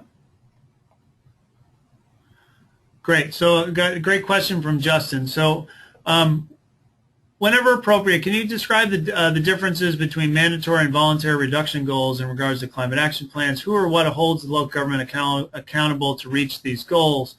What are the incentives? What are the incentives to make the reductions mandatory for the local government? Great questions. So the first part of that question is the differences. So I'll give you two examples of mandatory measures would be Berkeley's RICO and CEQA ordinance that are actually moving into a new one called the BASO. Basically what those do is if a certain event occurs, it triggers this mitigation measure. So for a commercial business that's going to sell its space, it has to go through a number of efficiency upgrades before the sale or the refinance of that particular building can be done. Same thing with a condo or a house in the city of Berkeley. If somebody wants to sell it, they have to go through a minimum measure of energy efficiency upgrades before they can actually consummate the sale. So that's a mandatory measure. Voluntary measures would be, you know, a local government saying to itself, we want to deploy 50 megawatts of solar a year. There is no mandatory policy or legislation per se that says we've got to hit that goal. So it's all ultimately voluntary, and it's up to the local government to enforce or incentivize themselves to get there. What are the incentives?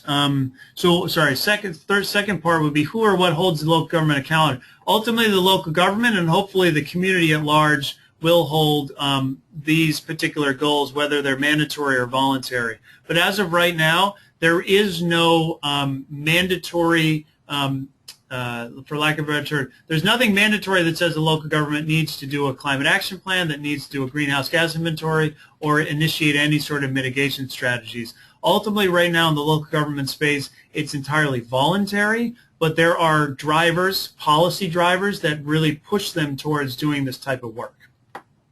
what are the incentives to make the reductions mandatory for the local government?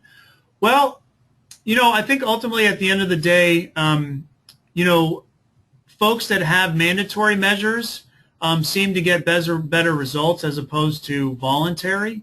But again, in terms of incentives, it really just boils down to the local government's sense that they want to hit these targets, and also the community's sense that they want to hit those targets as well. So again, I'm not giving you hard and fast rules except for some mandatory measures, but it's definitely more on a philosophical, we have to get this done without kind of the real teeth of a mandatory measure. My only understanding is that right now the Eugene, Oregon just passed legislation saying that the community at large needs to reduce its energy consumption by 50% by, I think, 2035. I could be totally getting the dynamics wrong, but they passed it, but there are no quote-unquote there's no teeth to that in the sense that if they don't reach that, there's some financial penalty or there's some issue from that standpoint. So hopefully I answer those questions, but we can definitely take that offline and investigate more, and I could hopefully provide you with some options of some other local governments that have some mandatory measures and try to see the success of that versus voluntary.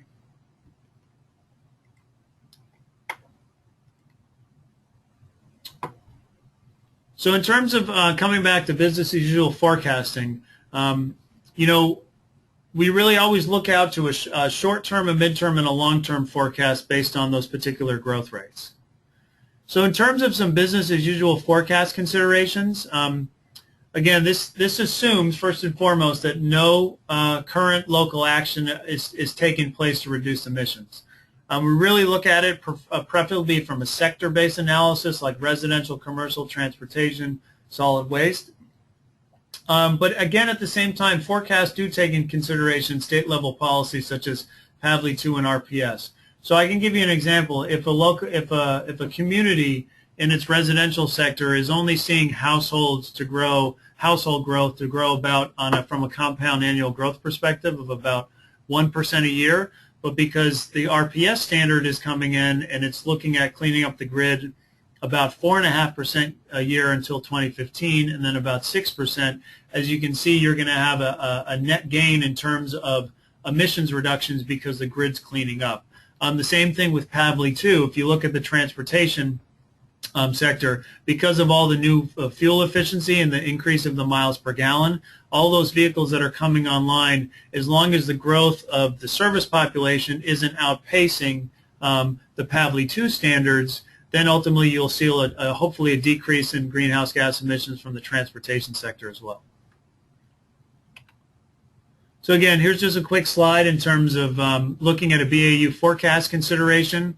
So basically, the business as usual emission starts in year X, and then you just pretty much add in the BAU emissions X1, and then plus marginal change in emissions from each particular one of the sectors that you're quantifying to get that one sum business as usual forecast.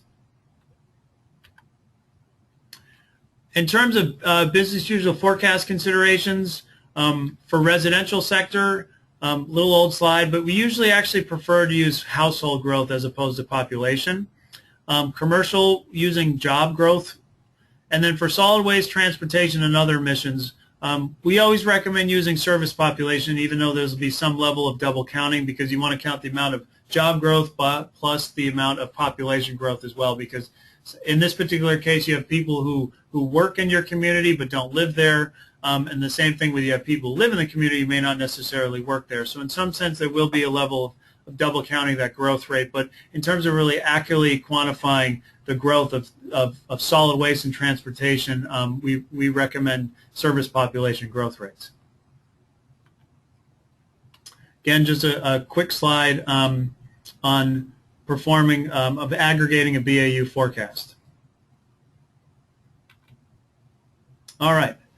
So moving on to, so before I move on to emission target setting, any questions about forecasting?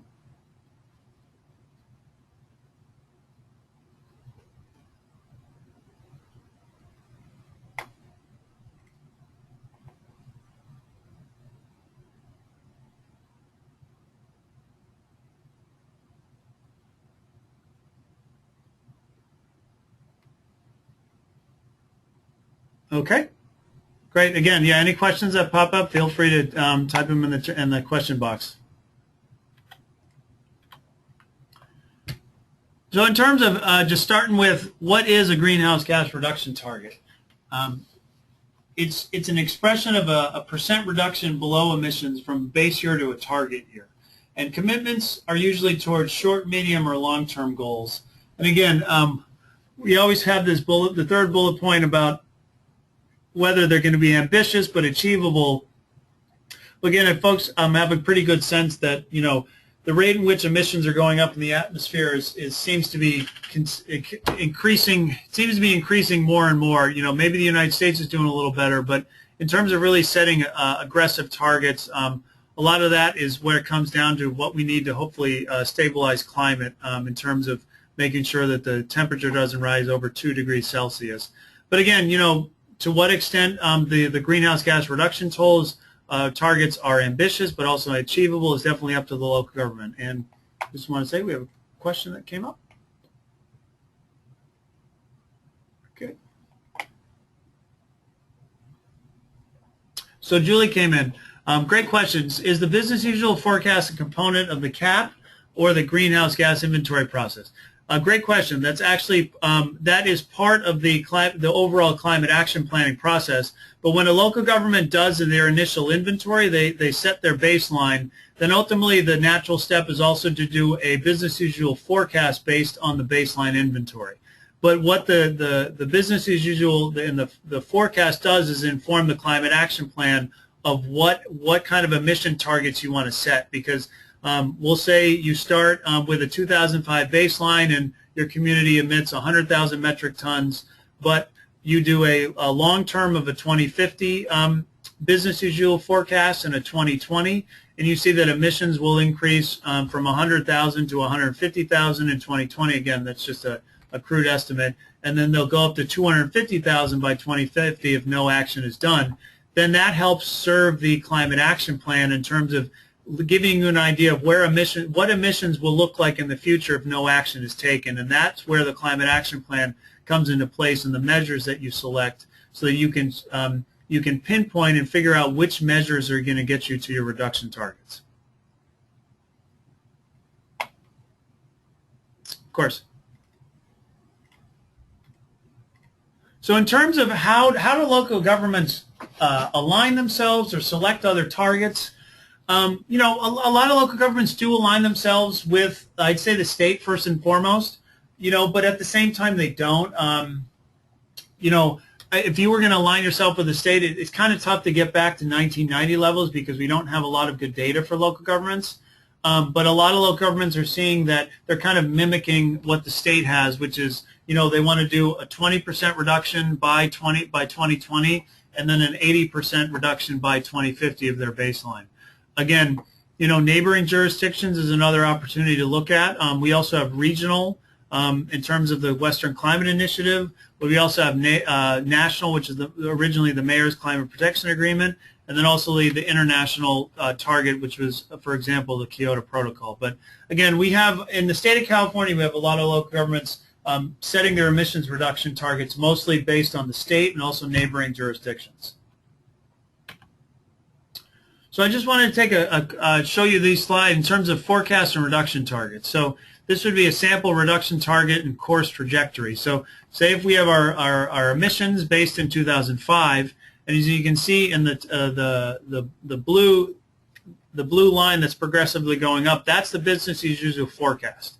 And so what we have below is a trajectory to get us down to this target of, say, in 2020, we want to get to about 150,000 metric tons. And the way in which to do that, in terms of a linear reduction, is to, within that climate action plan, set up those strategies of what's going to get you to that 26.67 reduction by 2020. But also really important that local governments always do re-inventories. You know, sometimes they do them 3 to 5 years, but we're actually trying to push local governments to do them every few years, so 2 to 3 years, just to get them in the habit of the work, and also be able to track to see if the programs they've deployed are actually yielding the benefits that they think they do.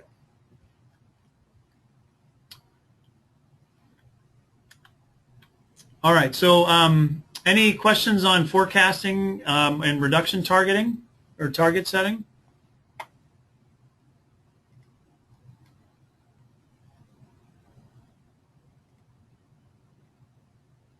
Okay, great. So in terms of strategy analysis, selection, and development of an action plan, first forecast reduction target. So again, we're looking at revisiting the greenhouse gas reductions necessary to reach each target. We're looking at identifying current greenhouse gas mitigation activities and gaps. And then also we're here to brainstorm a comprehensive set of potential strategies. And then you always want to develop an evaluation criteria around these strategies to make sure that they make sense, they fit the goals of the action plan, and also fit within how the local government wants to move forward in terms of tracking and monitoring these particular measures. So we do want to evaluate the measures, including measuring emissions reduction potential for each strategy, and then compare cumulative impact of prospective strategies with greenhouse gas reduction targets. And then also to adjust the number of strategies and scale of implementation. So looking at identifying current greenhouse gas mitigation activities and gaps. So again, first and foremost, we want to identify the strategies that are already in play at the community level and leverage those successes of those actions. You know, a lot of local governments who do develop a climate action plan and ultimately adopt that probably already have some level of mitigation measure in play, whether they've actually denoted it as in. Whether it's an energy efficiency program, it could be a PACE program, they could be just offering streamlining of solar permitting or providing recycling or composting or hopefully diverting waste, or they've implemented a variety of bike paths. So whatever those that aren't included in the current climate action plan, you could definitely learn from those and leverage the successes of the current actions that are in place. Another great opportunity is to research existing climate action plans and strategies of nearby similarly sized or peer communities, or even look at some of the leaders to get some innovative ideas. But by and large, local governments within the state of California are really moving the needle in terms of innovative strategies and really learning from each other, because the state of California is really becoming a breeding ground for action planning. There is not another state in the U.S. that has anything comparable to the level which California has action planning going. So folks are definitely learning from the best practices from not only leaders but also the smaller cities that are really moving forward to reduce emissions. And then also you can solicit innovative ideas from the community. Climate action plan definitely should be an opportunity to engage the community and figure out if there's some slick and innovative ways to engage them to figure out ideas to get a more collective approach to reducing emissions. So in terms of establishing an evaluation criteria for plan actions, there's numerous ways of looking at that. So again, as you can see, you really want to examine the greenhouse gas reduction potential. So how many greenhouse gas emissions are you going to reduce for this particular measure? The cost effectiveness. Definitely want to always look at the cost benefit analysis of a particular plan. Would one huge plan be way too expensive, but you could hopefully dole out those funds to fund maybe 4 or 5 different, maybe smaller scale plans, but maybe get greater community engagement. Again, the overall community impact of the particular plans. The level of local government control, which is, will the local government be actually administering this particular measure, or will it want to work with a nonprofit or on-the-ground community engagement organization to help it become successful? The availability of funding is another key component of developing whether or not they can fund the measure. Regional collaboration and or cost sharing. If there are other communities that may be looking at different opportunities or similar measures, is there a way in which to actually apply for grant funding to get the monies to actually bring that particular project to fruition? Again, always looking at any legislative barriers or the political feasibility of some of the measures. Stakeholder support, and then also definitely want to look at the co-benefits for other programs and local priorities. So I wanted to give folks a quick a look at the summary table of plan strategies that the City of Benicia had put forward and for their government operations and community climate action plan. So again, this was just a snapshot of their transportation and land use objective table, and the way they had it up is they listed the number of objectives, but then they also established the emissions reduction type, and then also the quantity of emissions reductions. And you can see there's a table in the top right corner that shows the symbol and ranging from reducing over 50,000 metric tons of carbon dioxide equivalent to less than 1,000. So again, a really nice way to take a look at what's available. And here's another sample implementation metrics. So looking straight down from energy efficiency strategies, just looking at the goal, the measure, the status, who the owner is, the funding sources, the costs, the future savings, also estimated greenhouse gas reductions, and then any performance indicators available, as long as looking at the time frame, whether it's a short-term, mid-term, or long-term project to be implemented.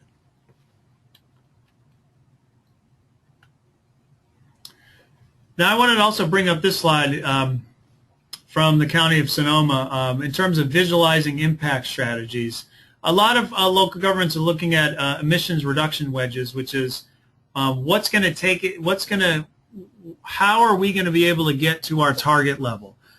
So in this particular case, on the left side, let's look at overall emissions, which is they have a business as usual level of about 4.1 million metric tons. And their target level is to get the emissions back down to 2.7 million metric tons. As you can see, energy efficiency measures would only kind of move the needle a little bit, but then energy plus transportation planning actually got them down to under 3.5 million, but efficiency plus renewables plus transportation actually got them to their actually goal, their target level of amount of metric tons of carbon dioxide equivalent. And then on the sidebar, or on the right-hand side, you're actually looking at the transportation sector wedges for Sonoma County in terms of seeing the emissions increase from 2005 to 2015, and then what are the two major measures that they're going to put in place. Again, they're on an aggregated scale of showing that, you know, walking, biking, transit, land use development would really move the business as usual trajectory down, and then also non-emitting vehicles and biofuels and others. So again, looking at getting those particular strategies in place to see to what effect they will be able to reduce emissions down to your target levels. Again, just another opportunity to visualize emissions reductions. As you can see on the bottom part of it, shows you the baseline, and it shows you the quantity and total metric tons of carbon dioxide equivalent, and then just shows the local government, then the transportation, residential, commercial, industrial, and waste, and then just shows you kind of the reduction targets it would take over the course of three reduction targets, a small term, a short term, and a long term.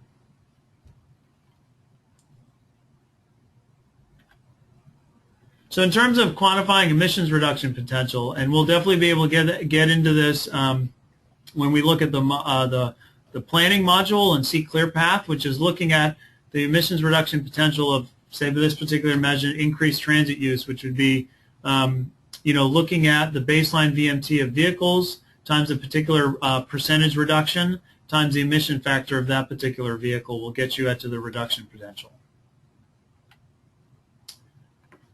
So I did also want to include some climate adaptation considerations, or just get folks thinking about that. You know, there's a lot of work going on in mitigation, but also in the state of California, there's a tremendous amount of work going on in climate adaptation as well. So just for folks to get familiar with the terminology, so mitigation is any measure or action taken to reduce greenhouse gas emissions, and climate adaptation is any measure or action that reduces the negative impacts of climate change or increases new opportunities. I also wanted to, again, this is just a quick slide in terms of Northern California, in terms of what our local governments are going to have to adapt to or already are adapting to, which sea level rise, increased coastal erosion, saltwater intrusion, more severe weather and precipitation, more frequent and intense wildfires, and then ecosystem and habitat disruptions, and also public health impacts. So again, as much as this conversation and presentation was about mitigation, I do have a very intense desire to always make sure that the conversation around adaptation always makes it into it. Make sure that folks are always keeping aware that, you know, as much as we can mitigate against greenhouse gas emissions, you know, the more frequent and intense these kind of vulnerabilities that occur, local governments will have to learn how to adapt very quickly to, you know, changing climate and changing weather systems. So moving along, and I think this is actually wrapping up my slides, but I did want to leave, or as we move forward, the state of climate action planning in California. If folks aren't familiar with the Governor's Office of Planning and Research, an incredible resource. Oh, you got a question real quick.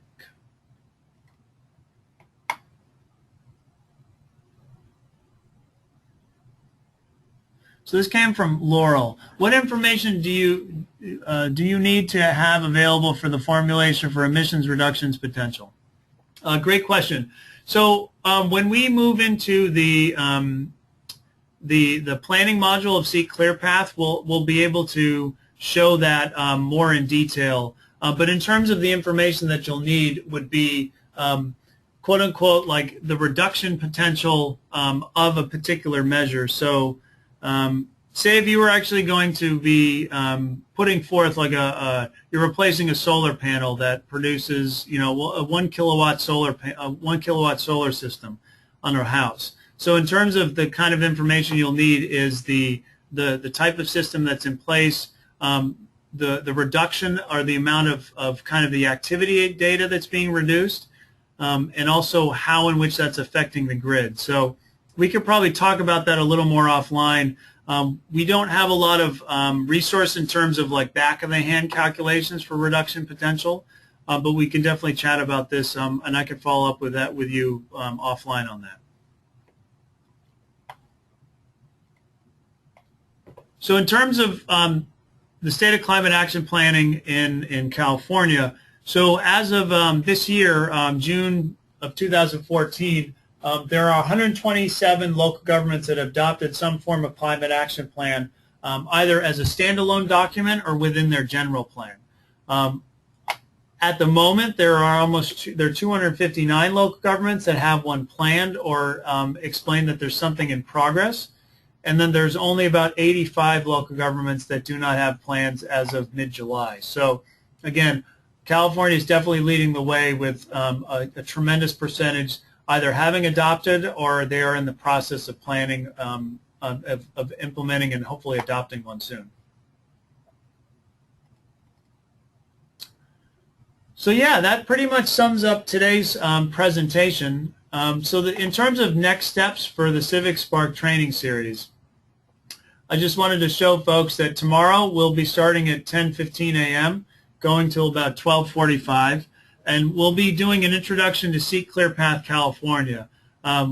It'll be about 25%, 30% slides, and then we're actually going to go in and we're actually going to dive in, and I'm going to show folks how the platform works, from going into the inventory module, the forecasting module, the planning, and also the monitoring module.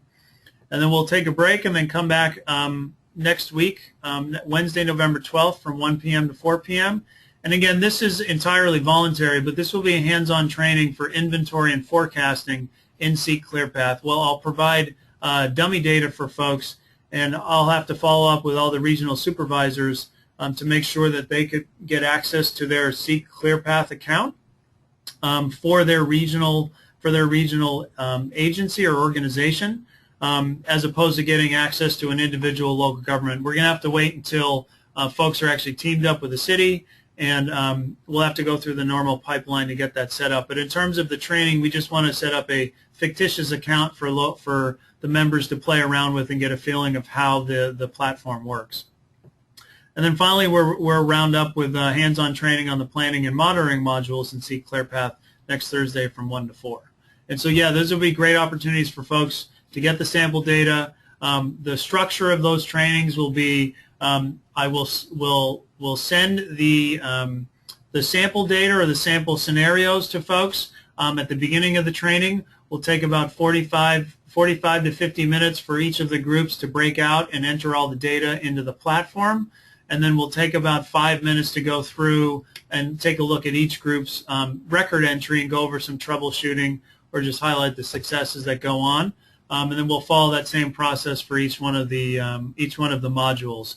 This is actually the first time we're doing this remotely, so I'll be definitely interested to see how this turns out. But I have a feeling as long as we work together and we strategically set it up, this will be a very successful opportunity for a wide variety of members to get familiar with ClearPath California, which is quickly becoming the online emissions management platform for local governments in the state of California. Because as I'll allude to tomorrow, there is not another platform like this in the world, actually. In terms of the robustness of what it can do, thanks to CEQA, we've been able to develop this platform and provide it to any local government in the state at no cost. And it's really exciting because this is the first of its kind. And again, California is leading the way in terms of providing the best tools and resources to adequately quantify and inform decision makers on how to reduce emissions. And I have a question. I just want to pull this up real quick. Okay. So in terms of resources, again, I will we've recorded this and we'll put this up on the CivicSpark website. But again, here are some links to some resources in terms of climate action planning. Definitely take a look at the Office of Planning and Research. And then ClearPath, there are definitely a lot of module user guides and e-learning training modules as well. So tomorrow we'll get into the nitty-gritty on ClearPath and really show you what's available. Again, it's strictly for local governments, but if you're an intern or a regional agency that's working with a specific local government, you get access to the platform as well. So we really wanted to make this an inclusive experience for collaborators with local governments, because local governments by and large are really time constrained, resource constrained, so we wanted to make sure that we didn't just provide this platform only for staff, so that interns, consultants, regional agencies, regional organizations all can get access to the particular local governments they're working with. So on that note, I almost hit it right on the money. It's about 3:20, and I did want to leave the floor open for some questions.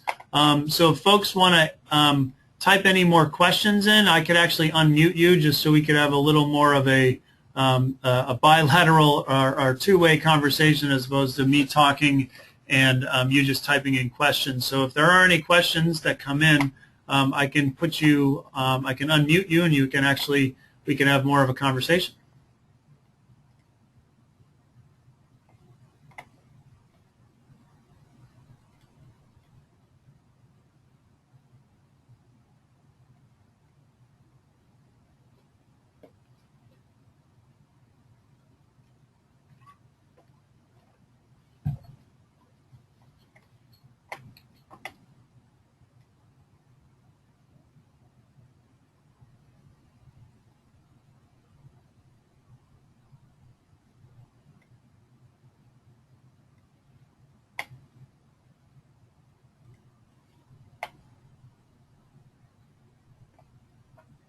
Okay. Oh, we've got a question here. All right, Laura. All right, Larry. Here we come. Hold on one second.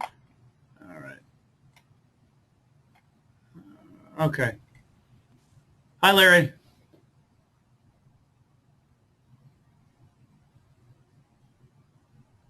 Hello.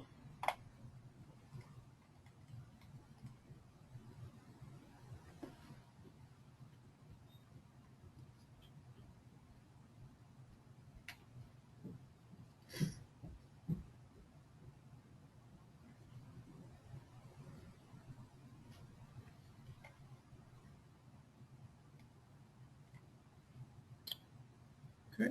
Let's try it again. Hey, Larry. I'm going to go ahead and unmute you so you could ask the question live.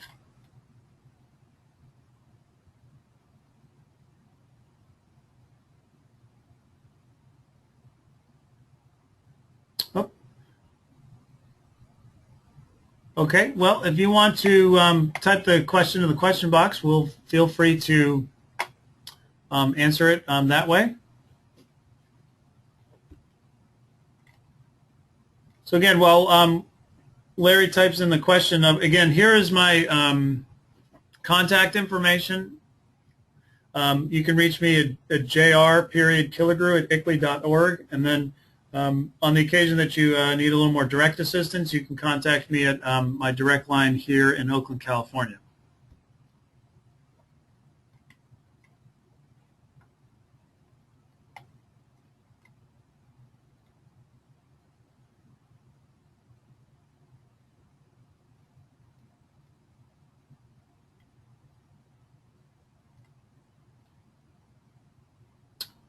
Okay. Okay. So Larry put the question is, and it's a great question. Should inventories be performed for both baseline emissions and current year's emissions? Absolutely. So we always say it's best to just start with your baseline. But if you have a very aggressive local government or a very, I'd say, for lack of a better term, aggressive local government that wants to get their baseline but also a subsequent inventory done to see if there's been any improvement, then yeah, it's all based on capacity, whether or not local governments want to get a hold of that data. You know, when you're looking at a community scale emissions, it's actually probably a little easier to ask the utility or your MPO for actual data for multiple years, as opposed to having to go back and asking year over year. So if this is the first time you're doing it and you're in a particular investor-owned utility territory and you want to do multiple inventories, you know, the baseline. So yeah, I'd ask for utility energy data for the last 5 years or 6 years or how many years it takes to go back to get to your baseline data. So baseline inventory. So yeah, again, Larry, to reiterate, we always recommend starting with a baseline emissions inventory first, and then looking forward and doing inventories every 2 to 3 years, or even sometimes 5 years. It just depends on the capacity or the bandwidth of the local government.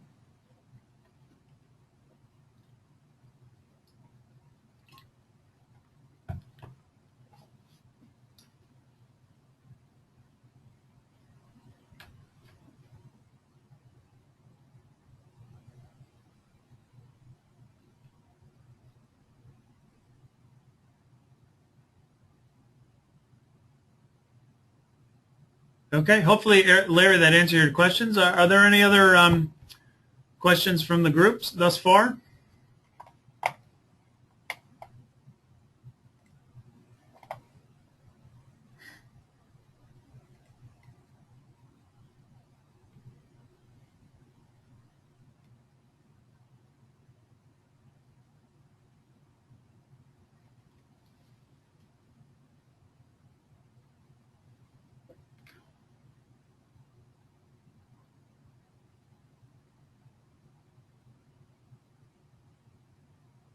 Okay. Well, again, folks have my email address in case there are any questions that pop up. Feel like we've had a productive and a very efficient kickoff webinar. And again, I just want to thank LGC and CivicSpark for giving us the opportunity to present to the members here. This is a really innovative and creative opportunity to work with AmeriCorps and to get local governments involved with this particular type of project. Again, it's just a really exciting endeavor, and we're really appreciated and honored to be a part of this, and we're really excited to be working with everybody, and hopefully folks will find this informative and helpful and something to put on their resume in terms of professional development and greater understanding of emissions management and climate action planning, and just creating more vibrant, resilient, sustainable, and healthy communities. So on that note, if there are any other questions, I know folks have registered for tomorrow's webinar as well. It'll be the same format, and I will be we'll be tuning in tomorrow just about, again, at 10:15 a.m. Again, any questions, feel free to oh, we got one more. Okay, all right. Perfect. Well, then, again, on that note, we will stop the recording, and I will get that off to Jenny Woods at LGC and CivicSpark. And again, if any questions pop up in the next couple hours, feel free to email me. Otherwise, I look forward to reconvening with everybody tomorrow at 10:15 for exciting demo and introduction to ClearPath, California's online emissions management platform. Okay. All right. Again, thank you, everybody, for your attendance and your excellent questions. It's been an absolute pleasure speaking with everybody, and we look forward to working with you tomorrow.